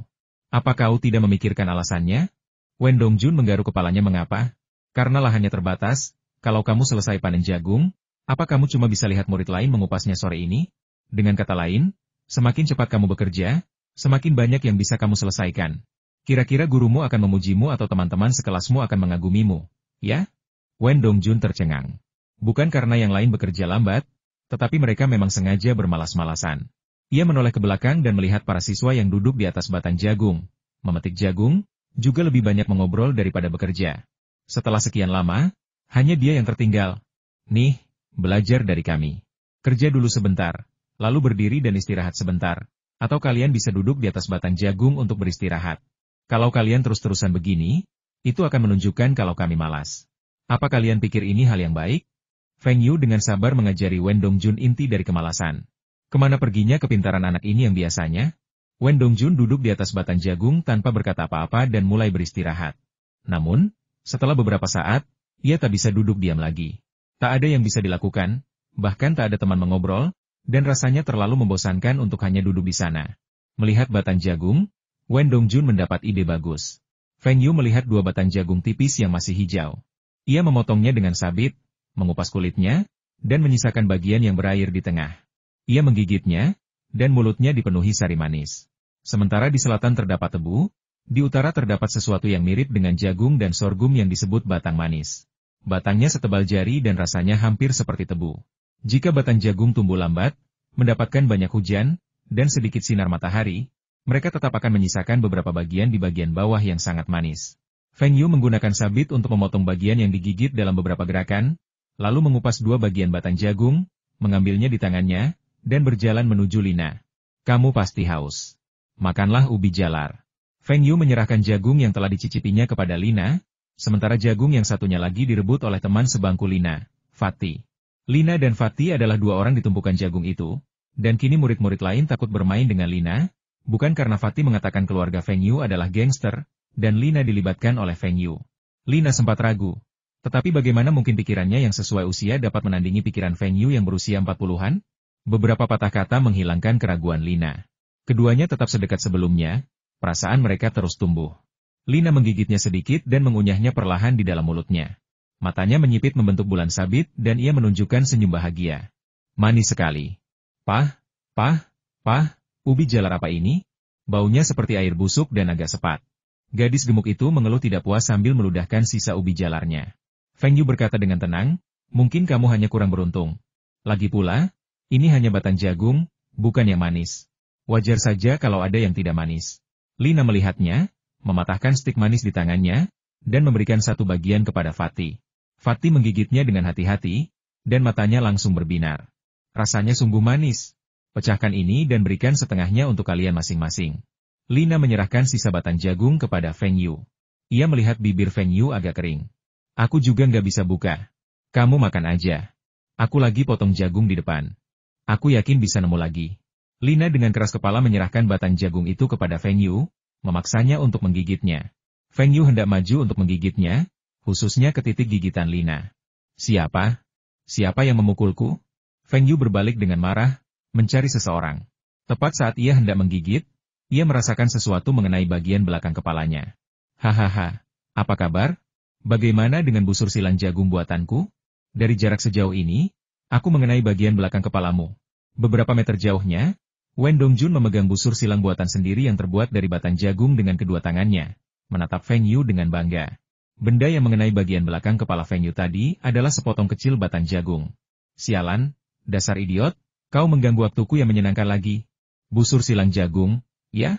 Coba kita lihat mana yang lebih akurat, punyamu atau batang jagung yang kulempar. Feng Yu membungkuk untuk mengambil batang jagung yang dilempar gadis gendut itu, mematahkan sepotong, dan melemparkannya dengan keras ke arah Wen Dongjun. Wen Dongjun mundur dan melawan. Feng Yu mematahkan batang jagung itu menjadi potongan-potongan kecil dan melemparkannya satu persatu. Hari ini, ia harus memberi pelajaran pada si idiot ini. Lina melihat Feng Yu dengan santai mematahkan batang jagung menjadi potongan-potongan kecil. Lalu teringat perkataan Feng Yu tadi bahwa dia tidak bisa mematahkannya. Lalu saat hendak menggigitnya, wajahnya tiba-tiba memerah. Hari nasional ditambah akhir pekan menjadikan total 2 hari libur. Pada masa itu, tidak ada konsep minggu emas, dan bahkan akhir pekan 2 hari pun tidak diberlakukan. Sore harinya, Feng Yu dan timnya selesai mengupas jagung. Ketika petani datang membawa traktor, mereka memuat jagung ke traktor dan kegiatan pun berakhir. Para siswa dari pertanian terdekat di Kabupaten Ha telah pulang untuk liburan dan akan kembali ke sekolah pada Minggu malam, tanggal 2. Feng Yu telah memberitahu ayahnya, dan jeep kecil Feng Xingtai terparkir di tepi lapangan. Feng Yu dan 3 orang lainnya naik mobil dan kembali ke pertanian bersama. Minggu sore, Feng Xingtai mengantar mereka kembali ke Harbin. Ketiga pemuda itu duduk di belakang, sementara Lina duduk di kursi penumpang. Wajahnya memerah sepanjang waktu, dan ia menundukkan kepala, tak berani menatap Feng Xingtai. Tetapi Feng Xingtai terus bertanya. Wen Dongjun dan Liu Kun terkekeh tidak tulus, sementara Feng Yu terus berusaha mengalihkan pembicaraan. Jika Feng Xingtai tahu Feng Yu dan Lina menjalin hubungan yang prematur, mungkin ia akan mengungkit aturan keluarga saat pulang dan memukul Feng Yu dengan kemoceng. Ia akhirnya diterima di SMA terbaik di kota. Tetapi alih-alih mengejar kemajuan, ia malah asyik bermesraan. Pertama, kirim Lina dan Liu Kun ke markas lapangan, lalu putar balik jeep kecil dan ambil jalan kecil kembali ke perusahaan. Sesampainya di pintu, Feng Yu melihat beberapa sepeda terparkir di pinggir jalan di luar pintu. Ia merasa aneh. Apakah mereka kedatangan tamu? Ketika Feng Xingtai melihat sepeda itu, raut wajahnya berubah. Ia tidak menghentikan sepedanya, melainkan berputar dan mengantar Feng Yu kembali ke rumah Wen Dongjun. Pergi ke rumah Dongjun dan bermain sebentar, lalu pulang dalam waktu setengah jam. Feng Yu tampak penasaran. Ayah, apa yang terjadi? Jangan khawatir. Kembali saja setengah jam lagi. Patuhi perintahku. Wen Dongjun juga terkejut melihat Feng Yu masuk. Bukankah Feng Yu baru saja pulang? Kenapa dia ada di sini lagi? Bukankah dia lelah setelah seharian bekerja? Feng Yu, apakah orang tuamu bekerja di ladang? Makanlah kacang. Tuangkan airmu sendiri. Lahan saya baru dipanen minggu lalu. Kenapa saya harus melakukan itu? Saya tidak tahu apa yang terjadi. Ngomong-ngomong, ayah saya menyuruh saya menunggu di sini selama setengah jam. Ibu Wen Dongjun lalu menimpali. Pasti ada yang datang ke rumahmu untuk pinjam uang lagi. Orang-orang ke sana setiap hari sekarang. Ayahmu bahkan lebih sibuk daripada ayah Dongjun, sang kapten. Pinjam uang? Uang apa? Wen Dongjun bingung. Keluarga Feng Yu tidak punya kerabat di perusahaan, jadi dia akan meminjam uang dari siapa? Feng Yu langsung mengerti bahwa inilah kelemahan perusahaan. Perusahaan itu terlalu kecil, jadi jika terjadi sesuatu pada satu keluarga, seluruh perusahaan akan mengetahuinya dalam sehari. Semua orang di perusahaan mengatakan bahwa keluarga Feng sekarang kaya dan putri mereka telah menemukan menantu yang kaya di kota. Lihat, Feng Xingtai bisa mengendarai jeep kecil, tetapi kaptennya hanya bisa mengendarai jialing kecil. Seseorang yang memiliki hubungan baik dengan Feng Xingtai datang ke keluarga Feng dan meminta 3.000 yuan. Feng Xingtai meminjamkannya tanpa ragu. Sekarang semua orang yakin bahwa keluarga Feng pasti kaya raya. Ada pula yang datang ke keluarga Feng untuk meminjam uang. Ada yang bilang ingin membeli traktor, tapi masih kurang beberapa ribu yuan. Ada yang bilang, tahun ini bertani tidak menghasilkan uang, istri dan anak-anaknya juga tidak punya makanan. Jadi mereka ingin meminjam uang untuk bertahan hidup. Ada pula yang bilang, ingin membeli mesin pemanen gabungan, tapi tidak mau banyak, cukup 100.000 yuan saja. Pasti bisa lunas dalam 2 tahun. Awalnya, Feng Xingtai merasa malu menolak seseorang yang meminjam 3.000 yuan, karena keluarganya memiliki 50.000 atau 60.000 yuan. Namun, semakin banyak orang yang datang meminjam uang, beberapa bahkan tanpa malu-malu menawarkan tanpa bunga dan mengatakan mereka dapat membayar kembali uang tersebut dalam 3 hingga 5 tahun. Beberapa bahkan tanpa malu-malu mengaku telah membantu Feng Xingtai mengangkut benih, dan karena ia sekarang kaya, ia seharusnya tidak perlu memberi mereka 3.000 atau 5.000 yuan. Ini bukan pinjaman, melainkan permintaan. Feng Xingtai kesal. Uang anakku bukan datang begitu saja. Kenapa kau meminjamkannya begitu saja? Awalnya, orang-orang itu cukup baik, berjanji akan mengembalikannya tahun depan dengan bunga 1% lebih tinggi dari suku bunga bank. Tapi, orang macam apa mereka ini? Keluargaku tidak punya bank, apalagi mencetak uang. Namun, Feng Xingtai tidak bisa marah karena mereka semua berasal dari desa yang sama. Ia hanya mengatakan bahwa ia telah meminjamkan semua uangnya dan sisanya untuk tahun baru. Namun orang-orang itu tidak mempercayainya. Beberapa bahkan berkata, kamu meminjamkannya ke XXX, jadi kenapa tidak ke aku? Feng Xingtai hampir marah setelah mendengar ini. Uang saya pinjamkan kepada siapapun yang saya mau. Kenapa kamu bilang, saya berutang uang kalau saya tidak meminjamkannya? Feng Xingtai juga tidak senang. Sekarang, siapapun yang datang meminjam uang, ia hanya akan berkata 2 kata tidak. Setengah jam kemudian, Feng Yu berjalan pulang, dan sepeda di depan pintu sudah tidak ada lagi. Feng Yu mengira semua orang sudah pergi. Tetapi ketika memasuki rumah, ia melihat 2 orang masih duduk di rumah, dan sepertinya mereka berencana untuk makan malam di sana. Hei, Xiao Yu sudah kembali. Apa kabar? Apa kamu terbiasa sekolah di kota? Benar, adikmu sudah punya pacar yang jadi bos besar di kota. Dia pasti akan memperlakukanmu dengan baik. Benar sekali, saudara Feng sangat beruntung.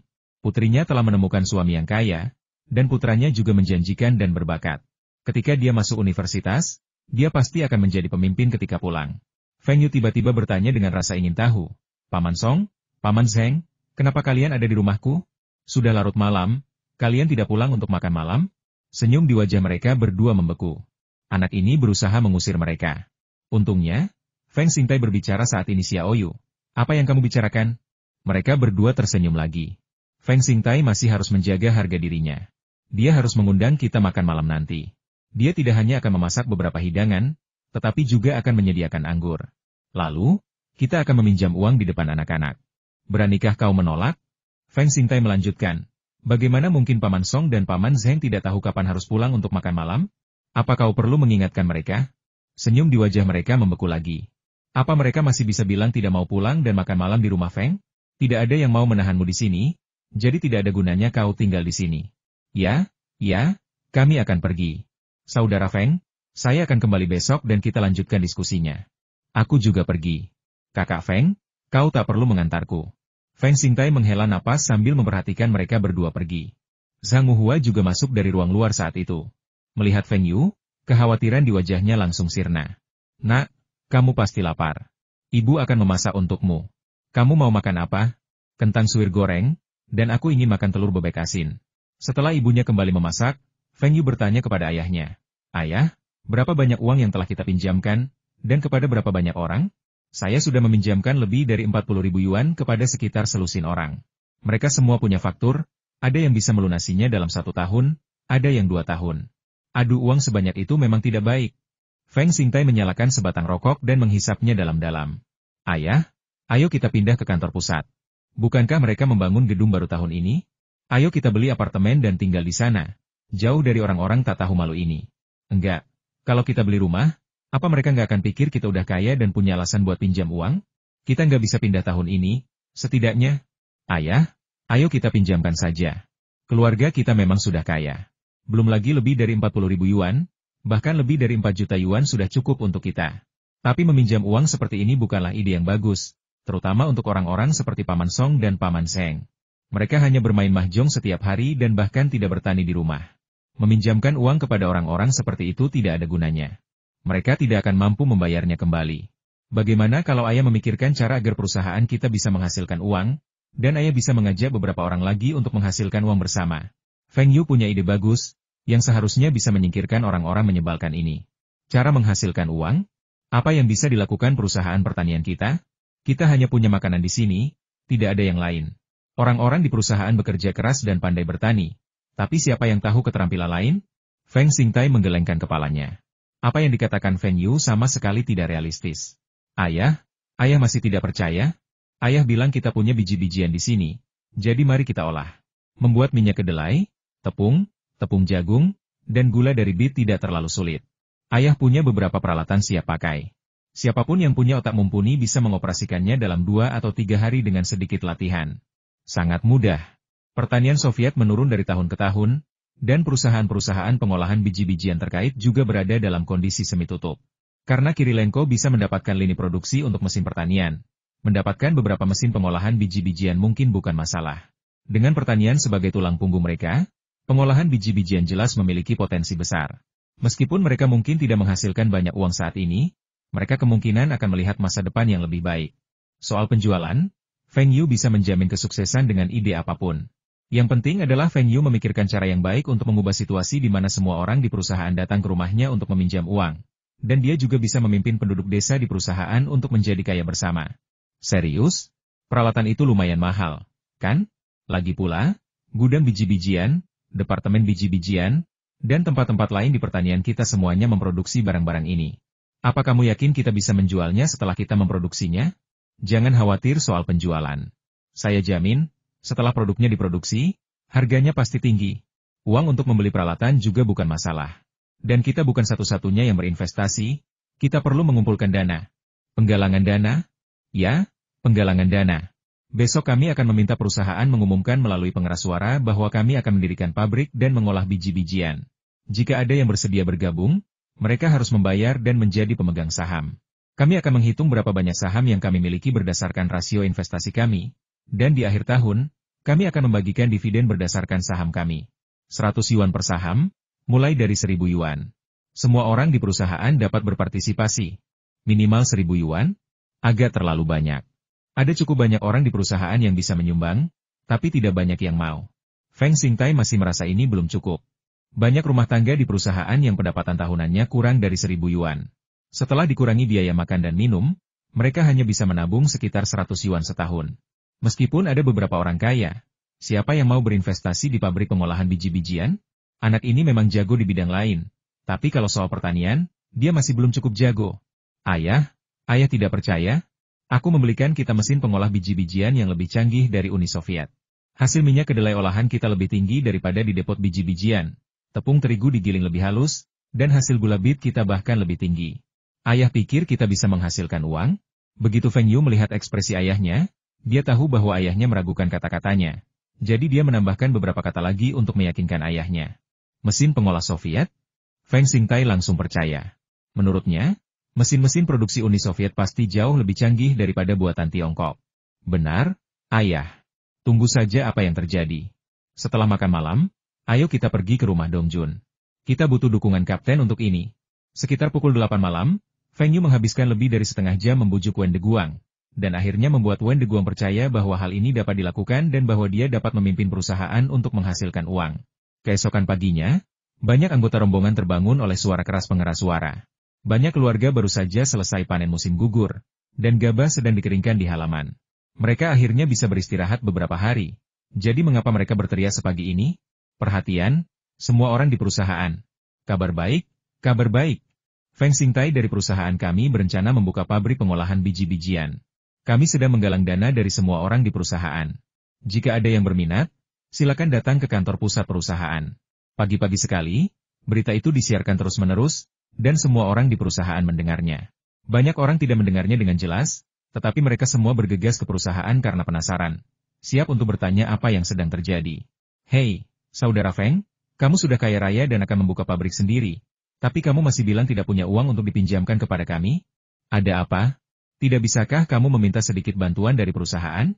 Aku hanya akan meminjamkanmu 3.000 dan aku pasti akan membayarmu kembali dalam beberapa tahun. Benar, saudara Feng. Saya tidak meminjam banyak, hanya 3.000. Kita sudah saling kenal bertahun-tahun, Anda tidak tahu siapa saya. Wajah Feng Xingtai pucat pasi dan ia tidak berkata apa-apa. Ia tahu betul orang macam apa mereka, jadi ia tidak meminjamkan uang kepada mereka. Orang-orang ini benar-benar keras kepala dan berbicara dengan nada sarkastis. Jika mereka bukan dari perusahaan yang sama, Feng Xingtai pasti sudah ingin mereka dipecat sejak lama. Paman Song, Paman Seng, kalian berdua ingin meminjam uang untuk apa? Feng Yu tiba-tiba bertanya. Yah, kenapa anak itu banyak sekali bertanya? Anak-anak tidak boleh menyela ketika orang dewasa sedang berbicara. Gerutu Song Deliang. Dia pasti pakai itu buat main mahjong lagi. Apa kalian belum selesai urus polisi terakhir kali? Kalian berdua pembuat onar, keluar dari sini, atau kalian tidak akan dapat uang bantuan tahun ini. Teriak Wen De Guang dengan marah. Kalian berdua orang dewasa. Apa-apaan kalian teriak-teriak ke anak kecil? Suasana perusahaan sudah rusak karena orang-orang seperti ini. Wen De Guang adalah ketua tim, jadi ia memegang otoritas yang cukup besar. Begitu ia berbicara, kedua pria itu terdiam.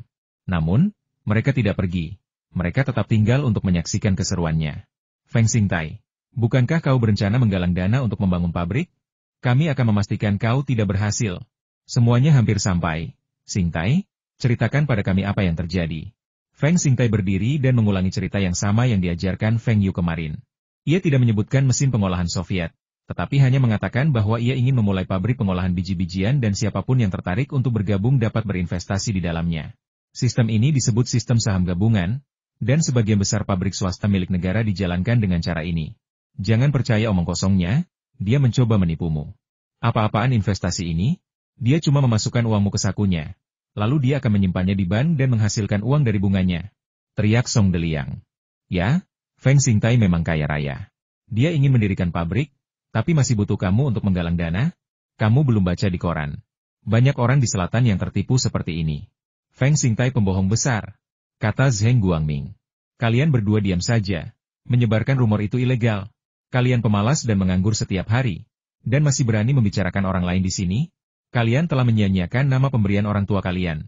Akuntan Liu, usir mereka berdua. Wen De Guang sangat marah. Orang-orang yang ia atur datang. Kedua orang ini mengatakan bahwa Feng Xingtai pembohong.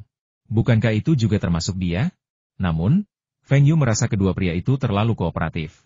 Mulai sekarang, siapa yang berani meminjam uang dari keluarga Feng? Selama mereka bertanya, Feng Xingtai akan berbalik dan meminta mereka membeli saham. Seperti bagaimana mereka akan berbicara kepada penjual asuransi di generasi selanjutnya dengan menawarkan amway. Feng Yu juga merasa bahwa ini adalah kesempatan bagi sesama penduduk desa di perusahaan. Kegiatan ini sepenuhnya sukarela dan tidak dipaksakan. Feng Yu dapat menjamin bahwa mereka yang mengikuti akan mendapatkan penghasilan lebih dari sekadar bertani. Sedangkan sisanya, biarkan mereka menyesalinya. Meskipun kedua bajingan itu diusir, banyak yang lain mengikuti. Saya pikir perusahaan akan memberikan beberapa hadiah, tetapi ternyata mereka mengenakan biaya. Pabrik pengolahan biji-bijian mana mungkin bisa menghasilkan uang. Pada akhirnya, hanya 7 orang yang tersisa, ingin mengetahui lebih lanjut tentang situasi tersebut. Di antara mereka adalah ayah Liu Jichuan. Feng Yu diam-diam bersumpah, untuk pabrik pengolahan biji-bijian ini, jika kalian masing-masing dapat menyumbang 1.000 yuan, saya jamin kalian masing-masing akan mendapatkan 10.000 yuan dalam 3 tahun. Ketujuh orang itu tetap tinggal, tetapi sikap mereka tidak terlalu tegas. 1.000 yuan bukanlah jumlah yang kecil. Lebih lanjut, Feng Xingtai mengatakan tidak ada batas atas, semakin banyak semakin baik. Ketujuh orang ini semuanya telah mereklamasi lahan kosong secara pribadi di daerah dataran rendah dekat sungai. Mereka tidak perlu membayar pajak atau gandum, dan apapun yang mereka kumpulkan menjadi milik mereka, yang memungkinkan mereka memiliki uang tambahan. Misalnya, jika keluarga Liu Jichuan tidak meminjam traktor Feng Yu untuk mereklamasi lahan kosong tahun ini, uang 100 yuan saja, apalagi 1.000 yuan, akan memengaruhi mata pencaharian keluarga mereka. Di dalam perusahaan ini, kesenjangan antara si kaya dan si miskin semakin melebar. Xingtai, beritahu kami di mana pabrik itu akan dibangun, untuk apa pabrik itu akan digunakan. Apakah kami akan mengerjakannya sendiri atau menyewa orang lain? Di mana kami akan menjual hasil olahannya? Dan jika kami berinvestasi 1.000 yuan, berapa dividen yang bisa kami dapatkan tahun depan? Feng Xingtai menoleh dan menatap putranya, meminta bantuan. Feng Yu tidak menjelaskan hal ini kepadanya secara detail kemarin. Paman Liang, kami mengincar 2 lokasi untuk pabrik. Lokasi pertama adalah bekas peternakan ayam. Karena peternakan ayam sudah tutup, kami bisa menyewa atau membeli lahannya. Lokasi kedua berada di belakang pabrik batu bata. Namun, karena letaknya di sebelah pabrik batu bata, meskipun berlawanan arah angin, hal itu bisa memengaruhi reputasi kami. Ya, jelas tidak mungkin meletakkannya di dekat pabrik batu bata. Kalau debu batu bata dicampur ke dalam tepung, tidak akan ada yang membelinya di kemudian hari. Pabrik ini terutama memproses biji-bijian, seperti pengepresan minyak kedelai, penggilingan gandum dan jagung menjadi tepung, dan pemurnian gula dari bit. Pengepresan minyak dan pemurnian gula adalah yang paling cocok. Sekalipun tepung atau tepung jagungnya kurang halus, dampaknya tidak akan terlalu besar. Namun, pengepresan minyak kedelai berbeda. Rendemen minyaknya tinggi, kualitasnya lebih baik, dan rasanya lebih enak, sehingga harganya tentu saja lebih tinggi. Kami bisa menjualnya di kota. Hal yang sama berlaku untuk pemurnian gula. Semakin banyak gula yang kami hasilkan, dan semakin halus gulanya, semakin banyak uang yang kami hasilkan. Bisakah pabrik swasta kecil kami benar-benar bersaing dengan depot gandum? Sama sekali tidak masalah, karena kami berencana untuk memperkenalkan peralatan canggih dari Uni Soviet, yang lebih dari 10 tahun lebih maju daripada lumbung padi. Feng Yu kembali mengibarkan panji Uni Soviet. Orang-orang sekarang memiliki pemujaan buta terhadap Uni Soviet. Peralatan Soviet, berapa harganya? Peralatan ini milik saudara ipar saya, dan juga akan dikonversi menjadi saham. Saya jamin, jika Anda berinvestasi 1.000 yuan, itu akan menjadi 10.000 yuan dalam 3 tahun. Semakin banyak Anda berinvestasi, semakin banyak keuntungan Anda. Anda bebas menentukan berapa banyak yang akan Anda investasikan. Xingtai, putra keduamu benar-benar sombong. 1.000 yuan bisa menjadi 10.000 dalam 3 tahun? Lalu kalau aku investasi 5.000, kamu bisa mengubahnya menjadi 50.000 dalam 3 tahun? Feng Yu sangat marah. Citra anak kecil sungguh tidak baik. Meskipun ia sudah SMA, ia tetaplah anak kecil di depan para tetua di perusahaan. Bukankah ucapannya yang berapi-api tadi berpengaruh? Feng Xingtai melihat ekspresi setuju Feng Yu dan mengangguk penuh semangat ya. Oke, Xingtai, ini yang kamu katakan. Berani tanda tangani surat itu? Kebanggaan Feng Xingtai pun membuncah. Kenapa aku harus takut? Karena kalian semua sudah berinvestasi, aku harus menandatangani surat perjanjian untuk kalian.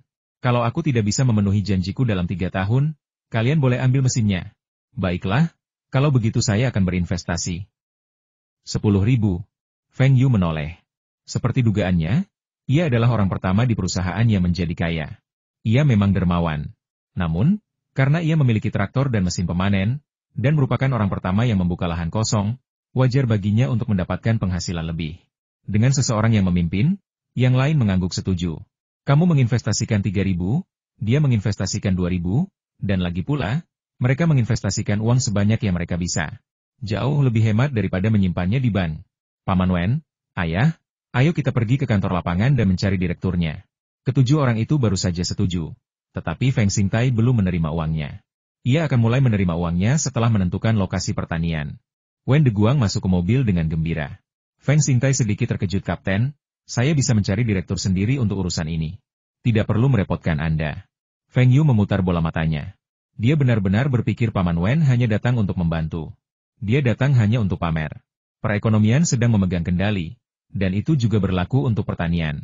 Investasi ini pasti lebih dari 1 juta, Dan karena Wen Deguang telah menghasilkan jutaan, bukankah itu dianggap sebagai pencapaian politik?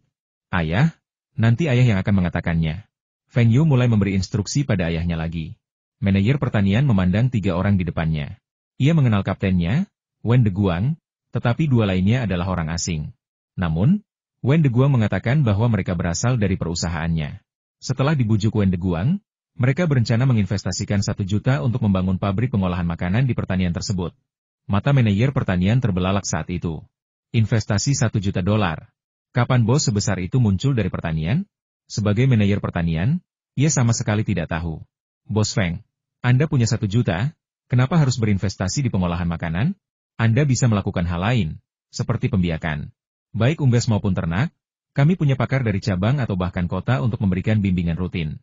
Manajer peternakan sudah lama ingin mengembangkan industri pembiakan, tetapi sayangnya ia tidak pernah berhasil. Sebuah peternakan di utara, yang mengandalkan peternakan babi milik bos besar, dengan cepat menjadi penyumbang laba dan pajak yang besar berkat bantuan orang lain. Pak Direktur, meskipun saya tidak berkecimpung di dunia peternakan, kita bisa memproduksi pakan ternak. Sebenarnya, awalnya saya ingin membangun pabrik di dekat Harbin. Kalau Kapten Wen tidak terus membujuk saya tidak akan mempertimbangkan peternakan kita sama sekali. Mendengar kata-kata Feng Xingtai, sang direktur tahu ia tak bisa melanjutkan retorikanya. Atau Feng Xingtai mungkin akan memindahkan pabriknya ke tempat lain. Pabrik ini juga bergerak di bidang pengolahan makanan, yang sejalan dengan arahan yang didorong oleh cabang. Lagi pula, investasinya mencapai 1 juta yuan, yang merupakan pencapaian politik yang luar biasa baginya. Kalau begitu, Anda akan membutuhkan banyak pekerja. Saya bisa membantu memperkenalkan beberapa pekerja yang cocok. Feng Xingtai melirik Feng Yu. Mengapa kata-kata sutradara terdengar sama dengan tiruan Feng Yu? Kapten Wen dan saya sudah sepakat soal ini. Awalnya, kami akan merekrut orang-orang dari perusahaan kami. Tentu saja, jika komandan lapangan bisa merekomendasikan beberapa orang yang cocok, kami bisa merekrut 5 atau 6 orang. Gaji bulanannya tidak akan kurang dari 80 yuan. Direktur tertawa terbahak-bahak dan melirik Wen Deguang. Wen tua memang pria yang luar biasa.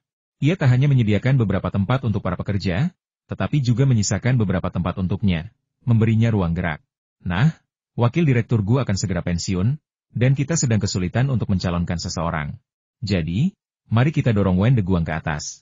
Dengan promosi investasi jutaan dolar ini, dia seharusnya bisa menjadi wakil direktur. Mintalah saran dari bos lama, dan dia seharusnya tidak akan kesulitan. Sebaiknya Wen Deguang juga mengawasi pabrik, dia terkenal dan bisa membantu. Ini pabrik yang dikelola bersama oleh staf pertanian kami. Kami akan menegosiasikan beberapa kebijakan istimewa untuk Anda. 1 tahun pembebasan pajak, 2 tahun pengurangan pajak 50%. Saya bisa menjanjikan itu. Kami juga bisa memberi Anda tanahnya. Tetapi jika Anda ingin membelinya, harganya 100.000 atau 200.000 yuan. Feng Xingtai menyeringai dan berkata, aku sudah menyiapkan 300.000 yuan. Kalau tempatnya bisa lebih besar, aku bisa menghabiskan semuanya. Tidak masalah, aku janji. Jadi kapan kita bisa mulai membangun? Besok. Demi membantu ayahnya membangun pabrik, Feng Yu menelepon dan meminta cuti selama seminggu. Alasannya, sepupu keduanya jatuh sakit dan ia harus merawatnya selama beberapa hari. Tentu saja, keluarganya tidak memiliki kerabat seperti itu.